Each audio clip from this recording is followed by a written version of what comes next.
Tradoon.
Tradoon.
Well, hello, everybody, and welcome back to Paleontologizing.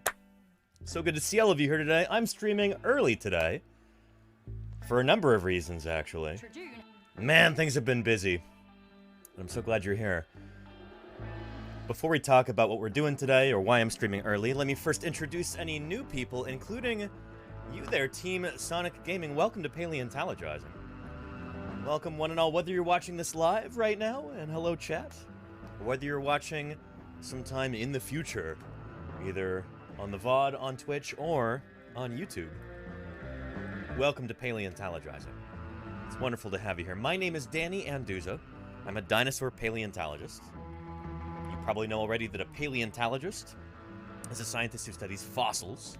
I work on dinosaur fossils in particular, hence dinosaur paleontologist. Most paleontologists don't work on dinosaurs. Dinosaurs are but the tip of an enormous iceberg of different fossil organisms that paleontologists study, but I happen to study the tip of that iceberg, dinosaurs, so yeah, I dig up dinosaurs with various museums across the western US. I study dinosaurs, I publish on them in the scientific literature, and nowadays I talk about dinosaurs 5 days a week right here on Twitch. And it will be 5 days this week. I know I skipped Wednesday to try and get some science done, but I'm going to be streaming again on PaleoStream's channel tomorrow. So if you've been curious about my Spinosaur work with Denver Fowler, I'm going to be answering a few choice questions about that tomorrow. So make sure you tune in. We might even start up a stream here and then raid in tomorrow to make sure that people don't miss it. But I'm excited about that. I wish I had time to like put together a proper SVP-style talk, but it's been super busy this week. And I've been having power outages and surprise like media requests for interviews and stuff like that, and it's been a lot. So anyway, doing the best we can with the time that we've got. On today's broadcast, we're going to be talking about some new fossil discoveries, some new publications. We've got some new Spinosaur material from Europe, it seems. We've got a newly published skull of Spinosaurus, not Spinosaurus. It's not a typo. Spinosaurus, previously known as Dilophosaurus sinensis. We'll be talking about that. Talking about sauropod taphonomy with some really cool artwork by Joshua Knupe. And, yeah, it's going to be a good stream, so I'm glad you're here. Before we get started with any of that stuff, though, let's scroll up to the top of chat. We'll see who is here, and we'll do some greetings. Smorphosaurus has joined us. Was first today, Smorph. Guide to becoming a fossil. Oh, this is good. Step 1, die. Oh, no. Cliff McLean, thank you for the 14 months of support. Really, really appreciate that. Holy cow. Tremendous. Cliff McLean, 14 months is a long time. Thank you for keeping me here online for that long. This, believe it or not, is my full-time gig. This is how I make a living nowadays. So, thank you for helping make that possible, Cliff. Really appreciate that. Lenina is here. How you doing, Lenina? Welcome, welcome. Great to see you, Lenina. Hope you're ready for the weekend. Kodali 2010, hi to you too. Hope things are good. Aberrantologist, Spinosaurids, yes, indeed. Oh man, I hope you get to see tomorrow's broadcast, Aberrantologist. It's going to be a good one. MS Coggins, how are you doing? Welcome, welcome. It's good to have you here. Call me Farf. Farf has returned to us. How you doing, Farf? Welcome, welcome. Yeah. Trek Nerd, what's shaking with you? And a hearty yeehaw to you also. Izzy Black is here also. How are you doing, Izzy? Let me make sure that my closed captions are working properly. And it looks like they are working. Beautiful. Good stuff. Trappy Jenkins, what's shaking with you? Good to have you here, Trappy. Tommy Ploticus. How are you doing, Tommy Ploticus? Your name means Tommy Beam? Diplodocus means double beam. Tommy Ploticus. Tommy Beam. Pretty cool. Brow says the good news just keeps coming. Welcome, Brow. Great to have you here. I thought you'd enjoy an early stream. The Law 500025. Hello, The Law. Welcome, welcome. Tactile 3D Picture. How are you doing? you'll be pleased to know that my 3D printer is up and running, even if the camera isn't. Hang on a minute here. Let's reboot that camera. And instantly it stops again. Something up, it doesn't do this when I'm not streaming. It's just when I click the go live button on OBS, suddenly the camera decides to not cooperate. Yeah. And it stopped again. Shoot. The printer's doing just fine, though. I'm printing some wine bottle racks for Lordy, actually. And we're going to be raiding into Lordy's channel later in the stream in about 4 hours. 3.5 hours, let's say. 5 p.m. California time. Be raiding into Lordy's channel, and we're going to go have Thanksgiving in March. Springsgiving, as she's calling it. It's going to be a lot of fun. So yeah, hope you're ready for that. Texas Cryptid, how are you doing? Welcome, welcome, Texas Cryptid. And Mayor of Space, indeed, no TV and no beer make Homer something something. Go crazy. But yeah, Zalok, dinosaur auctions are scary. Welcome, welcome, Zalok. Good to have you here. Duck Admirer, what's shaking with you? Glad you could make it. Yeah. And let's see, who else do we have? Got Brandington III. Welcome, welcome, Brandington. Great to have you here. Roland Eliart, what's shaking with you? Was that your first time seeing that cold open video, Roland? I've only shown the full thing a few times. But yeah. Who else have we got? Yeah, Lordy is here. How are you doing, Lordy? I was just talking about you. Excited to go raid in later. It's gonna be awesome. How's the food coming, Lordy? Really spared no expense. And thank you, Trappy Jenkins, for gifting Izzy Black. I really appreciate that. They have given 13 gift subs in the channel. Thank you, Trappy. That is delightful. And as you can see, we are now 1 sub closer to our goal for the day. And Smorphosaurus, thank you for gifting Duck Admirer there. 1 sub to Duck Admirer. Just dropping gift subs left and right. Beautiful. In the channel. Yeah. Yeah. Oh, and my favorite dinosaur? You're going to be hearing about one of them tomorrow. Team Sonic Gaming. Or several of them, really. Spinosaurids. Yeah. I'm going to be talking about these guys. About their paleobiology. What were these guys doing? How were they catching fish? We're pretty convinced that these guys were fish-eating dinosaurs. Spinosaurids, we've got multiple lines of evidence that lead to that conclusion. There's a general consensus there among dinosaur paleontologists. But we'll be talking about how do you go about testing that idea? And how do you go about determining how they would have caught fish? Talking about that tomorrow. Yeah. Victorious, how are you doing? Welcome, welcome, Victorious. Good to have you here. And, let's see.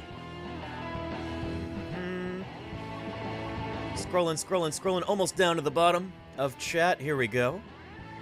Izzy, Chappie Jenkins, Duck Admirer. Good stuff. And Montana Spinus reveal.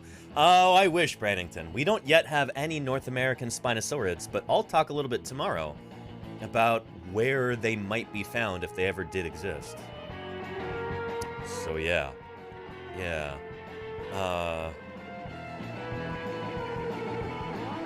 Place in Utah, potentially.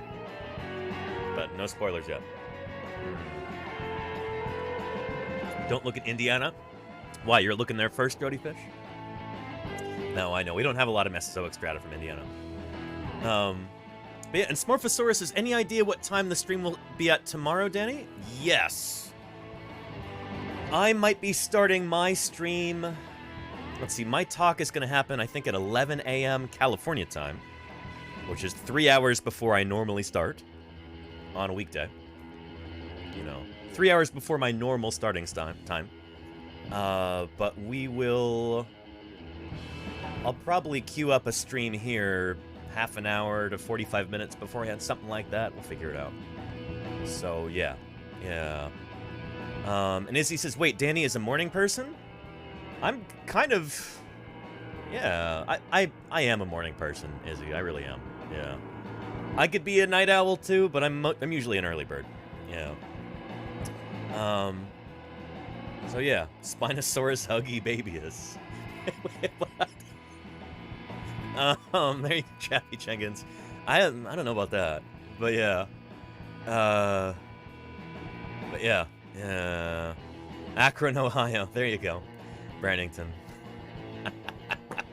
But we do have some new Spinosaurid material to talk about a little bit today.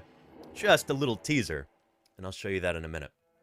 But, yeah, and I appreciate you, Smorphosaurus. You're not a morning person. Well, I appreciate you being so kind to talk about getting up for us. That's great. Here, I gotta go check something, but keep an eye on the 3D printer while I do. It really does not want to stay on for any longer than a couple seconds, huh? That's super strange. Yeah.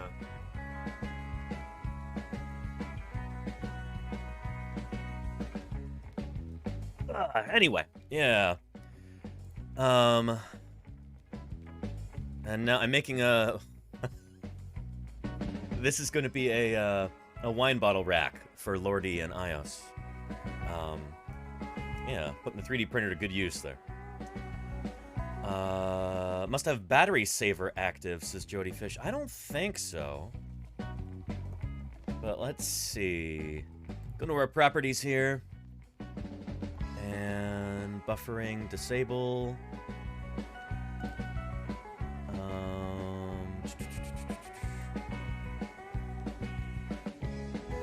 Color space.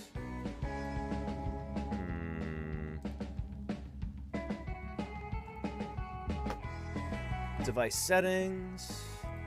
Advanced, exposure gain. Anti-flicker is off. Device information. Zoom face tracking. Face tracking is off. I'm not seeing anything. This is an old webcam. This is from like 2007, I think. It used to be top of the line back in the day. Nowadays, it is... You know, this thing never gave me trouble until like a month ago. I don't know what's up with that. OBS updated and suddenly the camera is... Yeah, suddenly the camera is all upset about something. Or OBS, more likely, is upset about something. Yeah. That's too bad. But yeah. And, yep, Dr. Teo, we're going to be talking about Spinosaurus today. Very cool. Yeah. Anyway. Good stuff. Yeah. Danny's an early dinosaur. I try, Zelok. I try. Anyway, shall we get into some of our topics today? Man, we got a new phytosaur. Oh, cool, in JVP. Yeah, very nice. That's going to be pretty neat. A new phytosaur from Greenland? Very, very neat. Yeah. But yeah. First off, let's talk about some exciting news here. From the great state of Idaho. Here we go. We've been following this story for a good while now. And I am pleased to report that things are going well. Take a look right here. Heading to the full Senate. All right, here's one from the lighter side of the legislature. We talked about this already, about this idea to name a state dinosaur. Fourth graders in Eastern Idaho lobbied lawmakers on this. This is really kind of cute. Oh, the 208. Idaho is one of those states like Montana where they've got one area code in the phone number for the entire state, as far as I know. So if you ever see a 208 number, that means it's Idaho. Montana's is 406. North Dakota is the same thing. Theirs is oh shoot, I forget. 767 or something? I forget. Anyway, somebody let me know in the chat. But yeah, that just kind of makes me laugh. Here in the San Francisco Bay Area, of course, you know, where I am from. where I'm streaming to you from now, the beautiful, sunny San Francisco Bay Area. Shoot, I had, like, friends at school who lived a few towns over, and they had a different area code than I had. I don't know, we got a lot of people here. Not so much in Idaho. So anyway, yeah. One area code for the entire state. Yes, indeed, Izzy. Yes, indeed. Yeah. And Jody Fish says 12 states have only one area code. Is that right? Besides Montana, Alaska, Delaware, Hawaii, Idaho, Maine, New Hampshire, North Dakota, Rhode Island, South Dakota, Vermont, and Wyoming. There you go. Yeah. But yeah. Yeah. And yeah, you're right, Mirror Space. With phones being so mobile nowadays, area codes are kind of passe. And Pond Scum, how are you doing? Welcome, welcome. What a great name. Pond Scum says New Mexico was only 505 until about 10 years ago. There you go. Yeah. Montana's getting a second area code in 2031? Well, good for them. Yeah. Anyway, from the 208 in Idaho, we have exciting news. Take a look. Heading to the full Senate. All right, here's one from the lighter side of the legislature. We talked about this already, about this idea to name a state dinosaur. Fourth graders in eastern Idaho lobbied lawmakers on this idea. The Oryctodromeus is what it's called, and they want it to be named as Idaho state dinosaur because paleontologists have only found this dinosaur in Idaho and a very small corner of Montana. I'm glad he actually got that right, because it's not only from Idaho. The holotype specimens of Oryctodromeus are from just across the border in southwest Montana, near the town of Lima. But, yeah. Idaho Senate finally voted on that yesterday, and it passed, but not before some of those senators decided it would be a pretty good idea to share their sense of humor along with their vote. Senator from District 32, would you consider, as the bill sponsor, sending it to the 14th order so we can change the actual dinosaur to a T-Rex or a what? I'm sorry. What? These are the people who make the laws? Velociraptor? I would not. If I... Oh, he's joking. He's joking. Okay. Okay. The actual dinosaur to a T-Rex or a Velociraptor? I would not. If I tried to change this, I'm afraid we'd have fourth graders on both of our cases. Thank you. He's right. Paleontologists, too. Neither Tyrannosaurus nor Velociraptor have been found in Idaho. Velociraptor is from Mongolia, and Tyrannosaurus is from North America. It's been found in Montana, North and South Dakota, Wyoming, Colorado, maybe New Mexico, maybe Texas, and Saskatchewan, too. But not Idaho. Anyway. I'm just wondering if the scientist who's provided this, do you know if he has any of the DNA of this stored somewhere, and if we're looking at maybe another park being added to the state? I polled the children in my household, and it received overwhelming support. I'm slightly hurt, but very relieved that it wasn't myself or anyone else under this dome that was chosen to be the dinosaur. And with that, I will be voting yes. No cover even. Didn't have to pay that. But yeah, it passed unanimously through the Senate. Now heads to the Idaho House. And of course, did they add fake laughter to that? That sounded like canned laughter. Hey, listen close. That was chosen to be the dinosaur. And with that, I will be voting yes. No way that's real. There's only this many people, like, under the dome right now in the first place. They added that laughter in.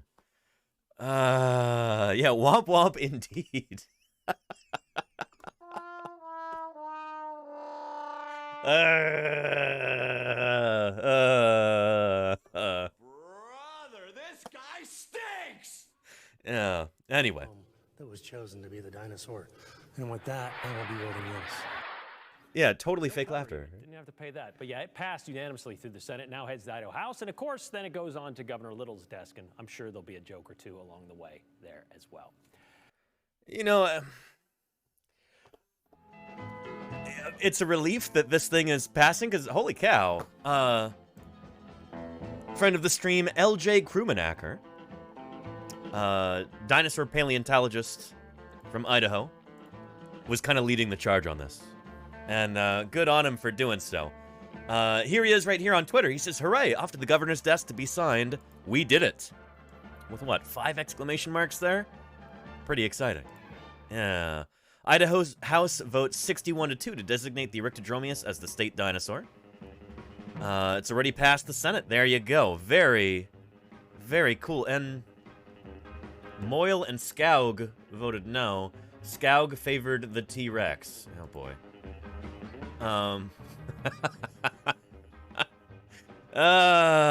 Wonder if they're going to get reelected. Clearly, their priorities are not lining up with those of the good people of the state of Idaho. Maybe time to give them the boot. I don't know. But, yeah, can we send them a few 4th graders? Some 4th graders with pipe wrenches. Yeah, get those, those elected officials in line. But yeah, exciting stuff. And, I've got another video right here, I believe. There we go. Back to news now. It is not very often that lawmakers will find something they can all agree on, but that is what happened earlier this week in the Idaho Senate, thanks to a group of 4th graders. I believe Idaho should have a state dinosaur, which would be the Eryctodromeus. Eryctodromeus. Yeah. This is we even have an Eryctodromeus in the audience, along with L.J. Krummenacker, Idaho dinosaur paleontologist. L.J. Krummenacker, he is the scientist behind this, which is pretty cool. Oh, man. I'm really, really excited for him. Good stuff. This is unique among dinosaurs in our community. Strong families are very important. And senators, if you have never been lobbied by a 4th grader, you have missed out because they know how to lobby. Well, it worked. In a unanimous vote, state senators passed Bill 1127. That's not the right animal. This is Tenontosaurus, and that's Deinonychus. That's not the right animal. Oh, boy. To make the Eryctodromeus the state dinosaur, and then send this bill on to the House of Representatives.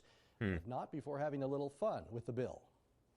Would you consider, as the bill... Oh, we already saw this, didn't we? It to the 14th order, so we can change the actual dinosaur to a T-Rex or a Velociraptor? If I tried to change this, I'm afraid we'd have 4th graders on both of our cases. Thank you. Paleontologists have only found this creature in Idaho and a very small corner of Montana. True. They got that right. Good for them. So yeah, there you go. Eryctodromeus, which, holy cow, is this an excellent choice. And, whoa, another video here. Let's see if this has got anything new. I realize that there is more to legislation than just grown-up stuff. Excuse me. Excuse me. You're saying that dinosaurs are not grown-up stuff? Dinosaurs are far older than you, guy. And, I don't know. They had a successful run on this planet for, what, 170 million years? 175, give or take? I don't know. I think you might want to sit down there, you know? And it is important to teach our kids about legislation. You know, we spend a lot of time talking about grown-up stuff at the State House, even if it is grown-ups talking about kid stuff like libraries, bathrooms, and gender-affirming care. Oh, boy, but Senator Kevin Cook right there from Idaho Falls is right. Backwards sometimes. It's time to focus on the stuff actually important to kids, like what was happening today at the House State Affairs Committee. They were hearing testimony on Senate Bill 1127, sponsored by Senator Cook, and the one which would give Idaho a new state symbol, a state dinosaur. So let's take a look at 4th graders learning about the legislative process and acting like adults. I can tell you, based on the elected representatives that I've met in my life so far, those kids are probably far more mature than those elected officials. Holy moly. Yeah, far more compassionate too. Anyway, Jody Fish says, Sue says it ended at 170 million. I did mean non-avian dinosaurs, but thank you, Jody Fish, for getting on my case about that. Jody Fish says, I mean, come on, are we or are we not outnumbered by birds? We are. We certainly are. There's over 10,000 species of living birds who are all dinosaurs. Birds themselves are living dinosaurs. They're the only group of dinosaurs to survive that extinction event at the end of the Cretaceous. So, yeah. Izzy says there are more birds than humans, I find. This is true, Izzy. This is true. All right, we'll give you 2 minutes today for testimony. Thank you, Chairman and members of the committee. My name is Harper Lehman, and I live in Meridian, Idaho. I'm a fourth grader at Montessori Academy. Good for her. Holy cow. Today in support of Senate Bill 1127. Good morning. My name is Ephraim Young. That child is huge. Holy cow. Or maybe this man is very small. Or maybe both. I don't know. But, holy cow. What is going on in Idaho? Is there something in the water? Are they putting something in the potatoes? Jody Fish says the man is sitting. I don't think so. I'm being facetious. But yeah. Yeah. I represent the fourth grade class at Yukon Elementary School in Yukon, Idaho. My name is Jed Wheeler. I'm a fourth grader at Rimrock Elementary in District 35. I am here to testify on behalf of Senate Bill 1127. Ontogeny, there you go. My name is Elliot Bybee, and I go to Lowell Elementary. My name is Levi Hurley, and I'm a fifth-generation Idahoan. I live in District 32 and attend Edgemont Gardens Elementary School in Idaho Falls, If dinosaurs had Idaho. not died, I imagine that mammals would still be small creatures like this living in the nooks and crannies of their world, and we wouldn't be here. We just talked about this yesterday. Thank you. Lord Dark Sides. Welcome to Paleontologizing. Thanks for clicking that follow button. Great to have you here. Yeah. How can these kids sound so mature for their age, says Izzy? Well, they are reading from a script, but still. It's weird to see children, like, in suits. Like, shoot. These kids have suits? And maybe they're borrowing it from their parent? I don't know. Yeah, anyway. I'm proud to stand with so many awesome fourth graders around the state who are lobbying to get a new state symbol, a state dinosaur. Fourth grade is when we learn Idaho history. I love studying Idaho history, and it makes me proud to live in Idaho. We get to learn about Lewis and Clark's expedition with Sacagawea, and the state flag. I look forward to learning about Idaho's state bird, state flower, and state gem. Some of my favorites are the syringa and the bonarch. Nair Space says shoulder pads add +5 maturity. That's a video game joke. I'm starting to understand some of these things. Been on this platform long enough. Yeah, those video game references. They're starting to register. Yeah. Very nice. Anyway. How many elementary schools in Idaho got in on this? I think a lot, Jody Fish. I think quite a few. Yeah. Which is pretty cool. Yeah. And what a wonderful opportunity to highlight Idaho's paleontological heritage as well. Really, really neat. So many people didn't realize that Idaho had any dinosaurs, and actually up until recently, Idaho had very, very few dinosaurs, very scanty material. But Eryctodromeus is the best-known dinosaur from the state, and yeah. And it's super special. I kind of wish they'd go into detail about that. I'll tell you about why it's so special in a little bit. Butterfly. Yeah. We live in a really cool place, but we have room to improve our state's symbols by adding a state dinosaur. I think it's amazing that scientists are still discovering new dinosaurs right here in Idaho. Absolutely. I live in Bonneville County, That's what LJ's where doing. the dinosaur Eryctodromeus was discovered. Look at the closed captioning. Eryctodromeus. The name means digging runner. I'll show you how that's actually spelled. Eryctodromeus. Yeah.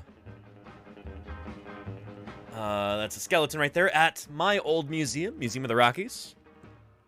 And these were burrowing dinosaurs. We actually have direct evidence of the burrows that they dug to raise their young in. Pretty cool animal. But this is how you spell that. Eryctodromeus. It means digging runner. Dromeus, which is it's the same root word as in Dromaeosaurus, whose name means running lizard. Erycto means digging, so yeah, digging runner. There you go. We don't know whether or not these critters actually had feathers. They very well might have. We don't know yet. But we do know that they raised their young in burrows, which is pretty cool. Yeah. Really neat. Really neat. I wonder how long until this gets updated with its new status as, well, it hasn't happened yet. The governor still has to sign the bill. But, yeah, very cool. Very unfortunate captioning indeed, Aberrantologist. Yeah. And Dr. Terra says, yeah, in Beats of Bermuda. Beasts of Bermuda, yeah. Sorry, that sounded like a band or something. Beats of Bermuda. Be a good band name. It's the only dinosaur to do complex burrow systems. Interesting, Dr. Terra. There are some other dinosaurs that we have direct evidence of burrowing in. But I can't talk about that yet. That is still unpublished. And no, it's not Spinosaurs. Do not be misled. That's not what I'm talking about. Spinosaurids, we have no evidence of burrowing in them. But yeah, as yet classified, Dr. Terra. Yeah. Hopefully that'll be published soon. I hear rumors that that project is approaching publication. But anyway, yeah. Yeah. Oryctodromeus lived in Idaho 95 million years ago. The Oryctodromeus would be the best dinosaur to Oryctodramas? Idaho 95 million years ago. YouTube closed captioning. I recognize that it's fighting an uphill battle. They're doing this stuff like live. There's so many videos uploaded to YouTube on a daily basis. It's nuts. But anyway, yeah. I wonder, that'd be really cool if you could actually put frequently misspelled things in your video like this. If, like, say I'm uploading this video and I want to make sure that they close caption Oryctodromeus correctly, I wish that you could put that into, like, a little box with, like, you know, and just kind of help the closed captioner along a little bit. Type that in when you're uploading the video. But I don't know. And so slim they are impossible to calculate. Astronomy show. Then on top of that, to actually find the fossil makes the world of the dinosaur hunter. Yep. The world of the long shot. Yes, indeed. 6 months. Yeah, baby, indeed, Astronomy show. Thank you for the 6 months of support there. Oh, wrong button. Anyway, thank you, Astronomy show. I really appreciate you. It's great to have you here. Holy cow. So yeah, Dan Duzadromi is very funny, Prannington. But yeah. AI program needs the dinosaur names DLC. There you go, Miss Coggins. Yeah. And Ornis says, before YT got rid of community caption submissions, I tried to make a few for Benji Thomas. Who's Benji Thomas? I feel like I've heard that name before. But cool, Ornis. Very cool. You can still upload closed captions manually when you're uploading a video, but I think only the uploader can do that. I don't think they allow the community to do it anymore. Yeah. 7 Days of Science, if I curl. Oh, is that what Benji Thomas does? Interesting. Okay. Cool.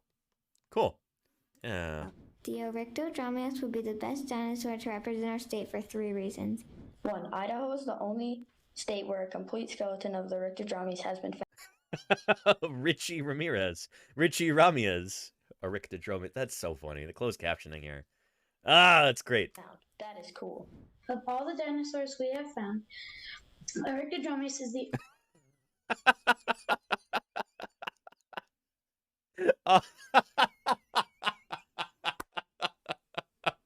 All of these wonderful pseudonyms for Oryctodromeus. Eric Adonis. Richard Ramirez. Erectile Dromeus. Oh, boy. Yeah.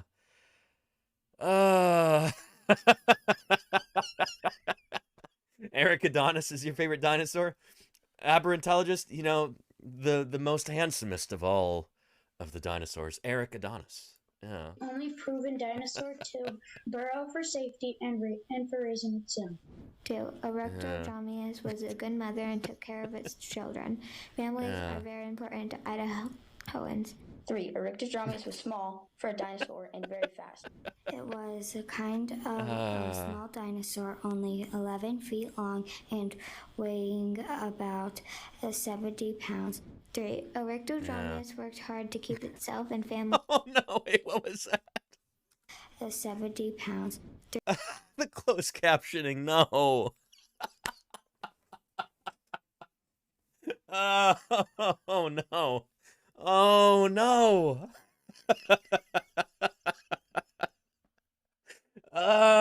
Do not besmirch my burrowing dinosaur. Oh boy. 3. Erectodromeus worked hard to keep itself and family safe. Again, just like Idahoans. Because the Erectodromeus was discovered here and had family values like ours, I believe it is a perfect fit to be Idaho's first state dinosaur. We better not discover that Erectodromeus would sometimes eat its young or something like that.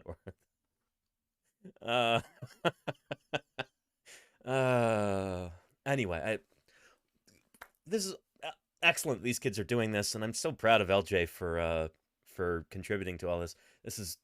It warms my heart.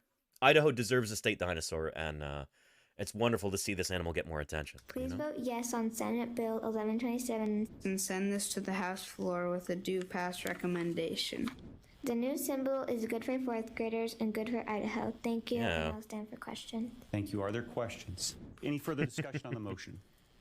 Seeing none, all in favor signify by saying aye. Aye. Opposed, nay.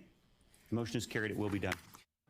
Excellent. But you know, if there were questions, I bet you those kids would have all the answers that they'd be asked. You know, they were ready. They had all the information. Joe Walton, the teacher from Yukon Elementary in eastern Idaho, whose 4th grade class came up with the idea for a state dinosaur, he was thrilled today to see such overwhelming support for their bill. Kids from Idaho Falls to Rimrock to Meridian all testifying today in favor of a new state symbol. The idea for a new state symbol now headed to the House, where a majority vote will send it to the governor for his signature. Senate Bill 1127 passed the Senate, by the way, unanimously last week, so no pressure, House members. I think only 2 House members voted against, and now it is going to the governor's desk for signing, and I cannot wait to see more coverage of this. This is so excellent. Many of you, you saw my interview with LJ Krumenacker when I was setting out last June, actually. Holy cow, it was a long road trip. One of my first stops was in Idaho. I was there for about a week. And it's therefore likely here today because, by the luck of the draw, dinosaurs who had been dominant over mammals in ordinary times got felled in a mass extinction. Elias, happy Friday to you too, Elias, and happy 11 months of support. Thank you, Elias, for keeping me here online for that long. I really appreciate that. It's great to have you here. Yeah. I think we watched this a few weeks ago, but let's take a look at it again. This might actually have a clip with LJ. I think it does. Here, let's see. Yep, there he is there. Yeah, let's take a look. Good stuff. Come on now. Signed up. Senate State Affairs Committee here. Yeah. So we call Get to Know Idaho. And if The you're same in the 4th guy. grade or you've spent some time in the 4th grade, you know that's when you learn about Idaho. The geography, the history, the cultures, the state symbols. You know, I didn't learn about Idaho in 4th grade. I didn't learn about Idaho until after college. No, because I grew up in California. Anyway, dumb joke. It's one of the best parts of Mr. Walton's 4th grade class at Yukon Elementary in eastern Idaho. But last year it... Actually, though, in 2nd grade, growing up here in the San Francisco Bay Area, I learned all about the state of Alaska because my 2nd grade teacher, really, really loved the state of Alaska. And so, half the year we learned about Alaska's state history and its animals and its climate and its geography and everything else. 2nd grade, we learned about Alaska, which to this day I think is really funny. But you know what? It was really engaging. And I commend that teacher for sharing something that she was passionate about with her students. and kind of getting us excited about the idea of learning. You know, it was it was pretty cool. It was pretty cool. So yeah. That was Mrs. Greenland's second grade class. We learned all about the state of Alaska. We had a state project. Well, we had a project where we had to like do a big report. It was like the first big report I'd ever done on one of the animals that lives in Alaska. And I had the Arctic fox, and red fox. Vulpes. And it was a ton of fun. Yeah, I remember being really excited to learn that sometimes foxes eat whales. And my classmates were like, "What? Foxes eat whales?" I'm like, "Well, yeah, sometimes they wash up dead on the beach and you get foxes chewing on them," which is true. Anyway, learned a lot of cool stuff in second grade. But yeah. And Pendrake says maybe those two who vote nay on almost everything. There are people like that, just obstructionists, people who, I don't know. Anyway, luckily here, we didn't have a lot of that. That's when he and a student named Calvin, a 10-year-old who's totally into dinosaurs, came to the conclusion Idaho deserves its own designated dinosaur. So they put together a professional packet of pleas, drawings, and essays asking for the latest in a line of gem state symbols to be a dinosaur. Yeah. It didn't get any footing last legislative session, but this year, look out. A creature from the Cretaceous period could be part of fourth grade studies for future Idaho students. Pretty cool. Good morning and welcome. Maybe you missed it during Monday's Senate State Affairs Committee hearing. I am testifying in opposition to Bill 1056. Mixed in the middle of militias. Next, RS 30461, I think. And filings on foster care. Our current statute requires... Senator Kevin Cook. And I'm here to introduce a bill. Slipped in one of this session's most important bills. Very cool. Represents some of our most valued individuals in the state of Idaho, and that is a bunch of fourth graders. Fourth graders who lobbied legislators and wrote letters. In their very, very best handwriting and their very best English, they stated why the state of Idaho needed a state dinosaur. Very cool. Arictodromius. LJ did that drawing. Really neat. Yes. Arictodromius. Yeah. Okay. Was nominated by Mr. Walton's fourth grade class. I think mostly just because... Prehistoric horrors. What's all this archaic anatomy? Well, holy cow, Charlie Rex, thank you for the follow and welcome to Paleontologizing. How are you doing? Yeah. And Pendrake says, how much will this cost Idaho's treasury? It should bring in a ton of money in tourist dollars, I think, Pendrake. I'm not against it, but legislatures spend. I mean, they spend making the rich richer and, cutting social services and trying to make the poor poorer. This is one of those things that I think is a universal good. This is excellent. The more that people know about Idaho's dinosaur heritage, the more tourism you're going to have in the state, the more visitors to your local natural history museums. This is an all-around positive, It's good stuff. Yeah. Because it sounded fun. At Yukon Elementary. I think we just first started saying, hey, dinosaurs are awesome. Only 24 states have even found dinosaurs. Why couldn't we suggest a dinosaur for a state symbol? And pretty cool. We just thought, well, if we're going to suggest a dinosaur as a state symbol, we ought to find out which one the paleontologists in the state know about. Have we found dinosaurs here? A good question. And yes, indeed. Not only do we have dinosaurs from Idaho, this is what makes me really, really happy, is because some other states actually have state dinosaurs that, don't even exist in those states. I'm looking at you, Connecticut, unfortunately. A few other states are like that, too. Washington apparently Washington State is voting on a state dinosaur, which, it's absolutely a dubious genus. Even here in California, our state dinosaur is maybe less than ideal. Aletopelta would have made a much better state dinosaur than Augustinolophus, aka Saurolophus spa. Anyway, Idaho's state dinosaur, though, is beyond reproach. What a cool animal Arictodromius is, and it is unique. I mean, Idaho is on track to have one of the best state dinosaurs around, and I think that's something to be, absolutely something to be proud of, you know? Who already chose T-Rex? Tyrannosaurus is, I think, is it South Dakota, or does South Dakota have Triceratops? Let's check it out. List of state dinosaurs. There we go. Yeah. And Tyrannosaurus belongs to... Oh, shoot. Tyrannosaurus is not any state dinosaur, but it is the state fossil of...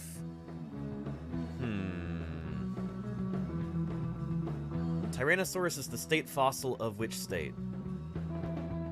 So Wyoming has Triceratops. I want to say it's South Dakota, but let's see. Yeah. List of U.S. state fossils. There we go. Stegosaurus, Bemelite Capitalsaurus, Telemonster. Somebody's got Tyrannosaurus, right? Nobody's got Tyrannosaurus? Really? Well, okay. Nobody's got Tyrannosaurus. Yeah. And Helix Fossil, I did see the new Jurassic World Evolution Feathered Dinosaur Pack. We're gonna be covering that on, yeah. Here we go.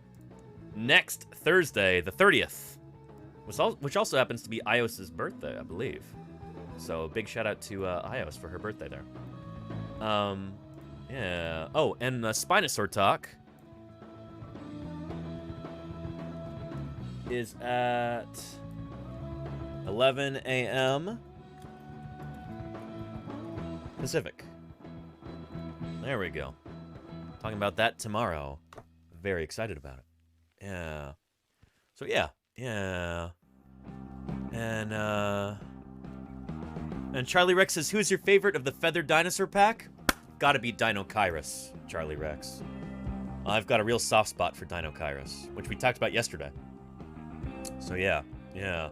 Welcome, Charlie Rex. It's great to have you here. It sounds like you're in the right place. What's your favorite dinosaur from the new feathered dinosaur pack?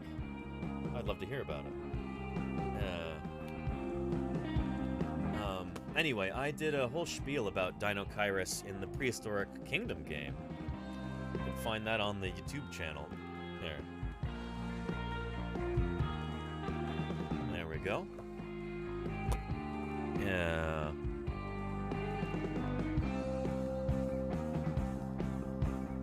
Should be down here. There we go. Yeah.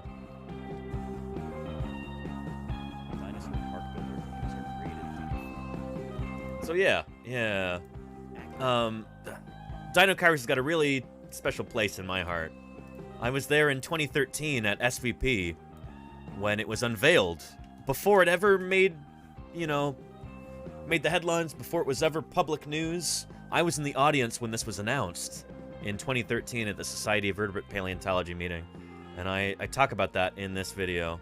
And, yeah, anyway. Check it out if you're curious. By the way, everybody, we're trying to grow the YouTube channel a little bit, and yeah, shoot, if you want to subscribe to that. Subscribing on YouTube is basically like following on Twitch. It doesn't cost anything.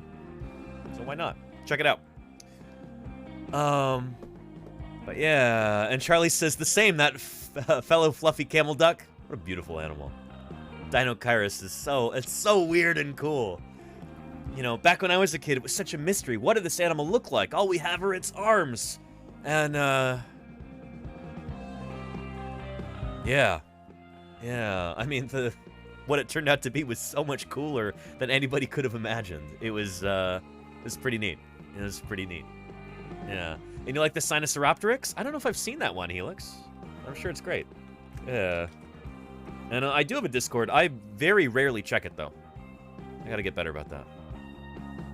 Yeah, and Prehistoric Planet did a wonderful job on Dinochirus. I love that Dinochirus is becoming a star, because it 100% deserves that. So yeah, yeah. Anyway, back to Eryctodromius here, and why it is an excellent, the best choice for Idaho State dinosaur. We're going to see L.J. Krumenacker here in just a minute. To ask of someone who's dug dinosaurs since he was a kid. Yeah. I've never grown out of it, so. Dr. L.J. Krumenacker is a paleontologist at Idaho State University and grew up in Blackfoot. When I started as a kid, they said Idaho didn't have dinosaurs. And I was like, well, maybe if I look really hard, we can find some. And he did. Yeah, Holy cow. Made me happy. Dr. Krumenacker was one of the first to find a big old vert there. in the gem state. Wait, no, what is 20 that? years ago. A 95-million-year-old burrowing herbivore. Yeah. 11 feet long. Whose name translates to digging runner. 7 feet, that would have been tail. So he's just a little long-tailed dog-sized. Very long tail. There have been about 15 full skeletons found in Idaho. Yeah, and I got to talk to LJ about getting those 3D print files because, holy cow, that would be lovely to throw up on the 3D printer, especially if I can get the camera to cooperate. Oh, goodness. There it is there. Let's see how long it can... Oh, it stopped. Anyway, yeah. That's going to be awesome. To have an Eryctodromius here in my office, that is going to be really, really neat, and I cannot wait. In fact, I should... You know what? Maybe I should make LJ a special Eryctodromius, like, plaque as a congratulations. Like, shaped in the state of Idaho. You could put it up on his wall. We might have to do that. That's going to be neat. I like that idea. As congratulations for getting this through very conservative legislature there. A rare find for any Thank you, Kodali. So my best hypothesis is part of what I did for my PhD. Oh, by the way, if you want to see Eryctodromius, you can 100% go visit it at the Idaho Museum of Natural History in Pocatello, Idaho. I believe I've got some photos from when I was there this summer. Unfortunately, I had some issues with the mobile data, so I wasn't able to do a live stream that day. But, yeah. Here's me with their big helicoprion that's bursting out of the wall at the Idaho Museum of Natural History. What a cool animal. And there's Erycto right there. Got some beautiful shots of this critter. These are 3D printed skeletal reproductions of Eryctodromius. There's a baby. Notice the big eye socket, and there's the adult. Yeah. Very, very cool. Idaho's dinosaur. See the plaque right there? Soon they'll be able to say Idaho State dinosaur, which is really neat. Yeah. Long, long tail on this critter. What a neat animal. And you can still see the... Man, we ought to get them some smoothing compound, because you can still see the 3D print lines on here, these striations on the scapula. Big, robust scapula for these powerful digging arms that this animal had. And thank you, Charlie Rex. I appreciate that. Thanks for subscribing to the YouTube channel. Yeah, lovely. Lovely display here. Why are dinosaurs rare in Idaho? Because there weren't very many of them. No, that's not true. Because we haven't found many yet. That's a dumb answer that's technically correct. And nothing more variant. I'm so glad you got a gift sub. That's lovely. We've got so many generous people here in this community. That's good stuff. That's good stuff. And just waiting for Idaho to get recognized as a state. Gimpleg, why does your U.S. flag only have 49 stars? Yeah.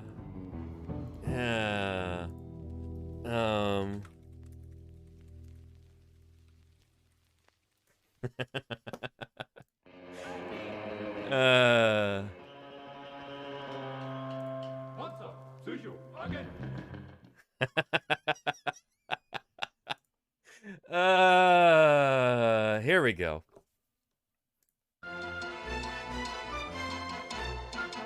Home of the bizarre rant. There are only 49 stars on that flag. I'll be deep in the cold, cold ground before I recognize Missouri.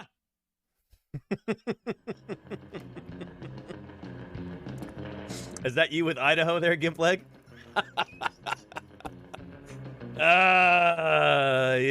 Yeah. And Golganek says, kind of neat how the upper teeth go with the lower beak. Yeah, that's often considered like a primitive characteristic for little ornithischian dinosaurs like this. Hypsilophodon has that, for instance. But, yeah, with Eryctodromeus like this, these are what we call premaxillary teeth. And this is a characteristic that you see in, well, in ornithopod dinosaurs. Yeah, like Hypsilophodon. Let me show you.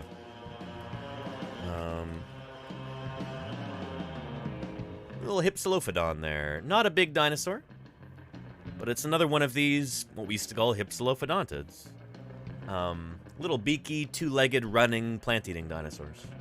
Running and probably burrowing, too. Eryctodromeus was... I mean, Hypsilophodon may very well have been a burrower also. Maybe not as good at it as Eryctodromeus. Probably has fewer morphological adaptations for digging. But the skull of Hypsilophodon shows the same thing.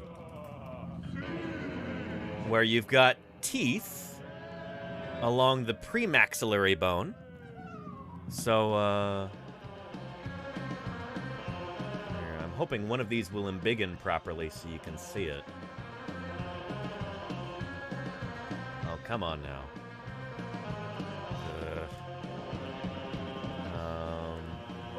That'll work. Hypsilophodon. So you've got teeth along the premaxilla. This is the premaxilla bone right here. It's actually the same bone that you have right here. So, like, my mustache is covering where my premaxilla bone is. Right there. This is the front of your snout, basically. Premaxilla. So they've got premaxillary teeth, but they don't have teeth on this. I wonder if anybody in chat happens to know the name of this very special ornithischian bone. Ornithischian dinosaurs are the only creatures to have this bone right here. What is it called? Does anybody know?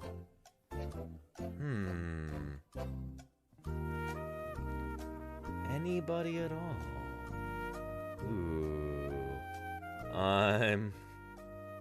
Malthus typicus.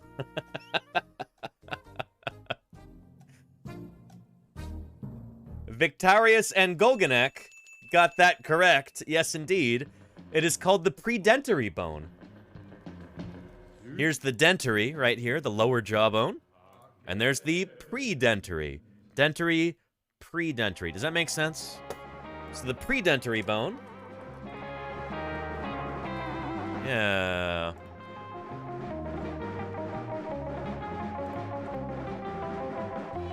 Whoop, there we go. Yeah. Oh, we got a whole subheading there. Predentary. Ornithischian dinosaurs, the quote-unquote bird-hipped dinosaurs, share a unique bone called the predentary.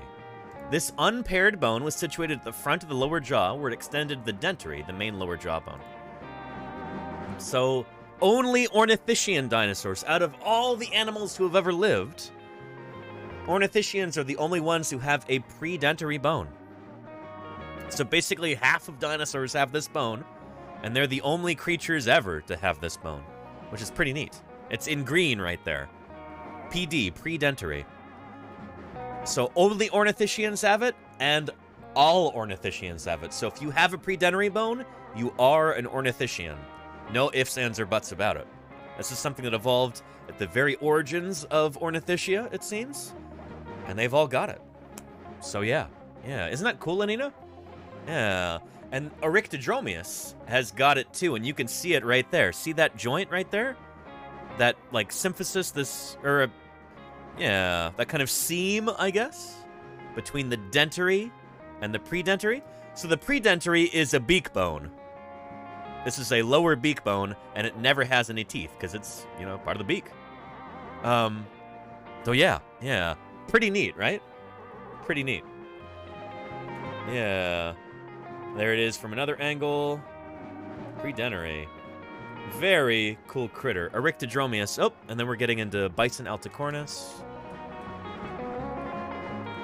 Eryctodromius. What a neat critter. And I think I have some pictures of me with it for scale. Yeah.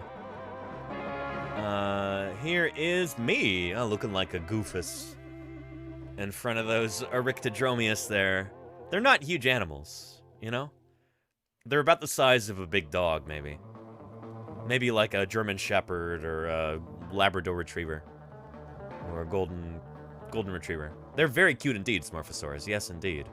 Yeah. Danny is famously exactly 1 Danny tall. This is true, Lenina. And I am approximately 0.4 Lordies tall when she is extended up to her full majestic height. Lordy famously is like, what is she, 9'8", I think?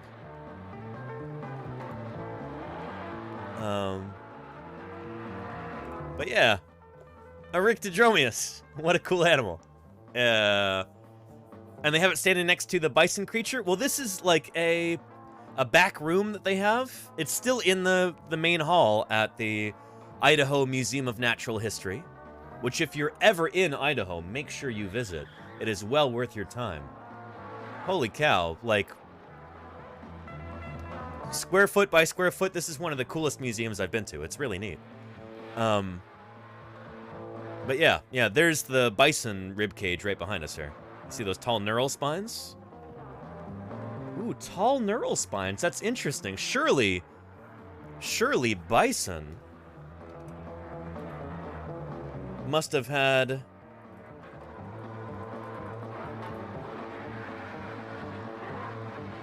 Not Bison alticornis. Sorry, that's Triceratops. Bison antiquus. Wow. You know, look at those tall neural spines. Surely these animals had a skin-covered sail that ran down their back, right? You know, just like modern bison do.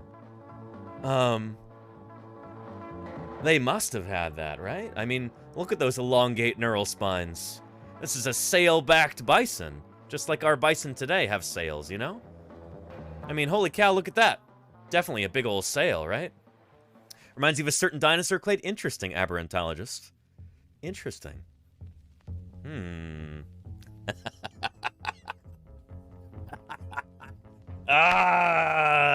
comment. I'm not going to talk about that right now. But if you'd like to hear more about Spinosaurids... I'm sorry, if you hear more about a certain dinosaur clade, tune in tomorrow to PaleoStream's channel. Can we get a shout-out for PaleoStream? I'm going to be appearing on PaleoStream's channel for PaleoStreamCon tomorrow. There we go. When's your paper coming? Soon, XF Kirsten. It's going to be submitted soon. Working on it. But I'm doing a special Q&A about Spinosaurid paleobiology. And that'll be at 7:05 p.m. Central European time, which is, I think, 11 a.m. Here, let's see, 7 p.m.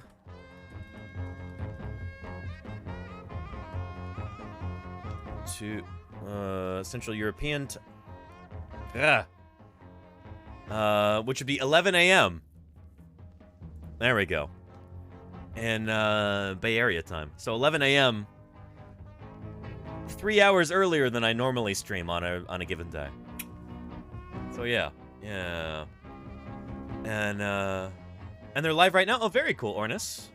Very cool. I wish we could raid in, but we will be raiding in tomorrow, I think. I'll see if I can start up a stream and inform all of you that I'll be streaming there, and it's going to be good. So if you want to learn about Spinosaurids, if you want to ask some questions, I know I have been very cagey about Spinosaurids and my work on them until now. Tomorrow is going to be a rare chance to ask me questions about them as I talk about this a little bit. Not going to be showing all the cards, but yeah. Two Wheels of Steel, thank you for the follow. And welcome to Paleontologizing. It's good to have you here. Thanks for joining us.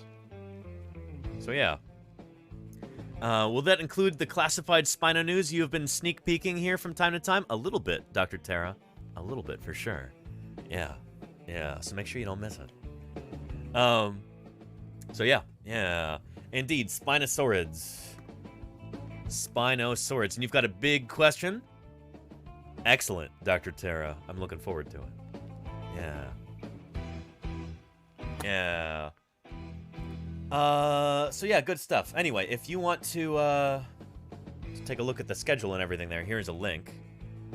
The final schedule for PaleoStreamCon is here. And shoot, I'm gonna be last right before the awards, which is pretty neat. I think that might be because I live on the Pacific Coast, California. Just kind of made sense. But yeah, very, very exciting stuff. Yeah. So yeah. Yeah.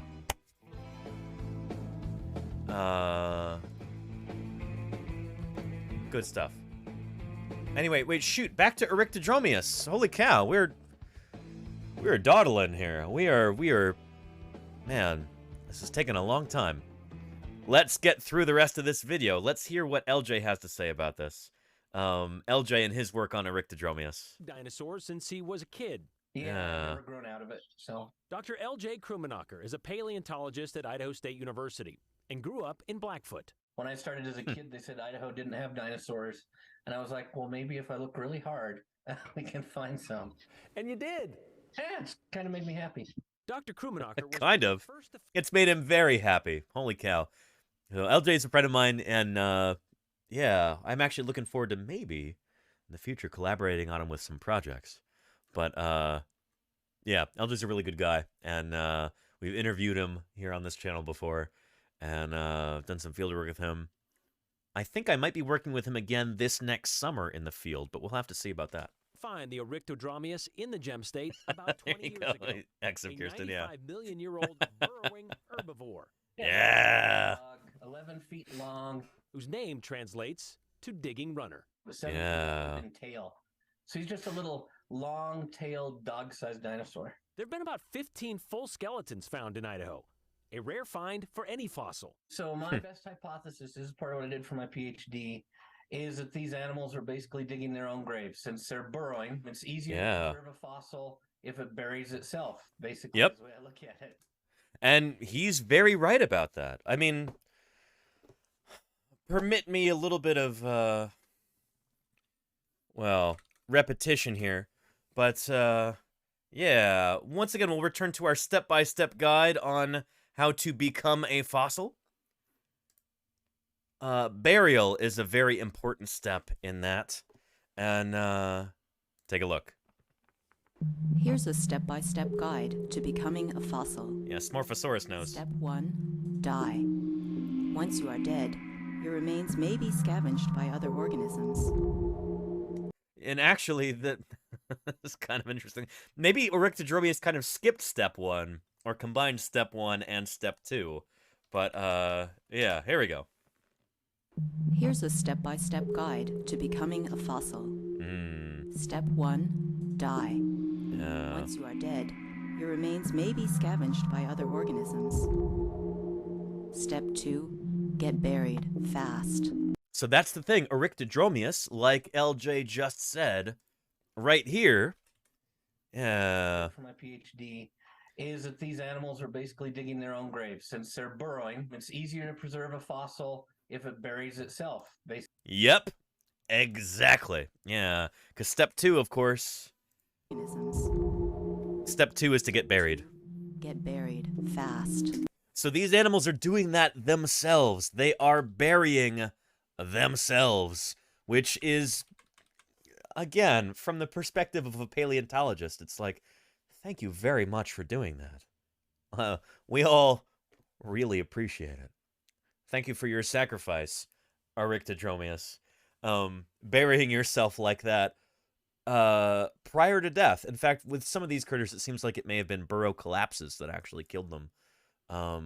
Or in the case of the holotype specimens, it may well have been that they died like during like a flash flood or something like that. Given that mud actually filled in the burrow and preserved them. Mud that's different from the surrounding rock, which is pretty cool. So yeah, Grotus Bucko.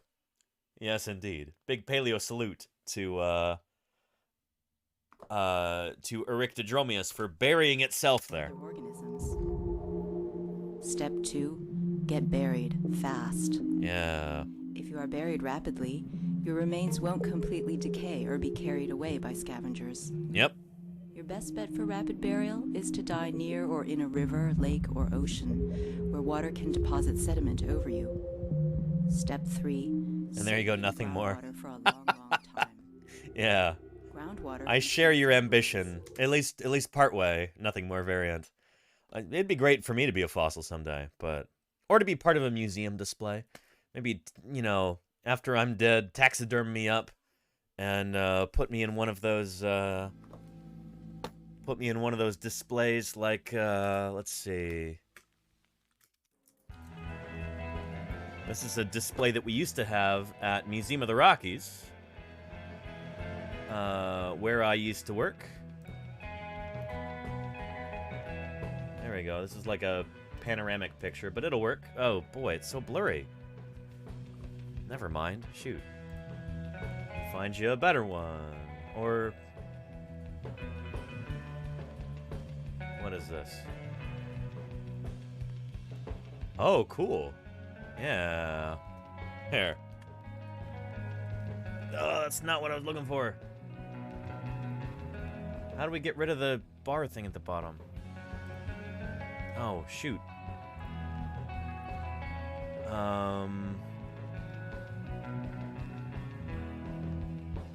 That'll work. There we go. Yeah.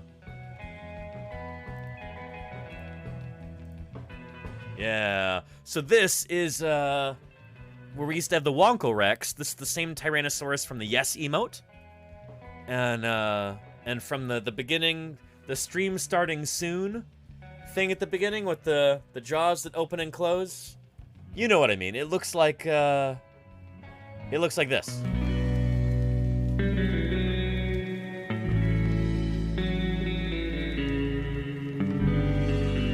That is the Wonko Rex skull. That is the skull of this particular Tyrannosaurus specimen, and these are the real bones that used to be on display at Museum of the Rockies, where I used to work.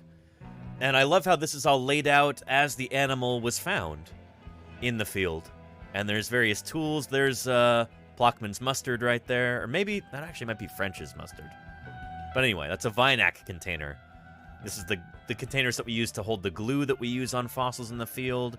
There's a rock pick and like a wood chisel and various brushes and stuff like that. Anyway, I always thought, I said, you know what? If I die an untimely death in the field, taxiderm me up, put me in this display. You're like, this is how paleontologists dig up a dinosaur in the field. And there I'd be, my corpse used for science outreach and education, So yeah. I did not help dig up this dinosaur mosaic. This was way back in the early 1990s. Yeah, don't know if we can Jeremy Bentham. There you go, Ornis. See, Ornis knows.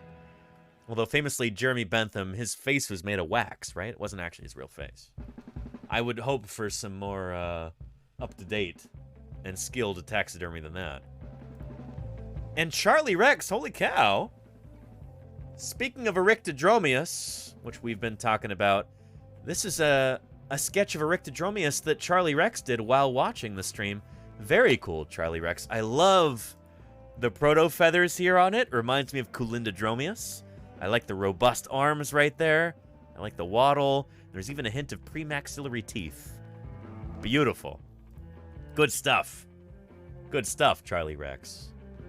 Thank you for sharing that with us, your talents. That's wonderful. So yeah.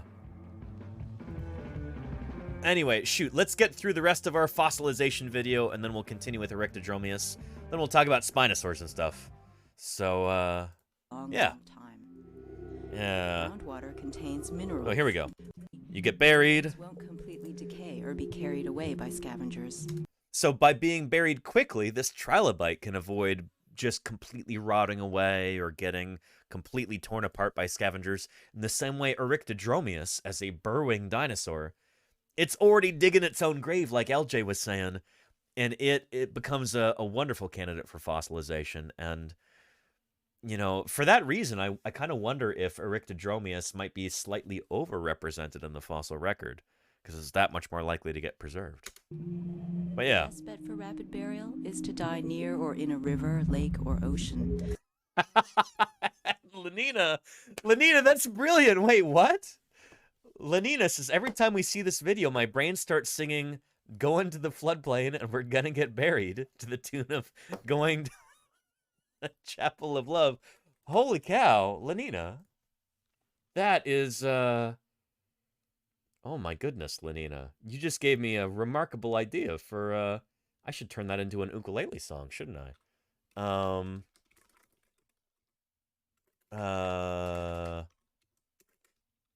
Going to the chapel. Karaoke. Let's see if I can get this in a DMCA free version. Ooh, here we go. Yeah. I don't know how this is gonna sound. Going to the chapel and we're gonna get married. Going to the floodplain and we're gonna get buried. Oh, Lenita, this is brilliant! Holy cow!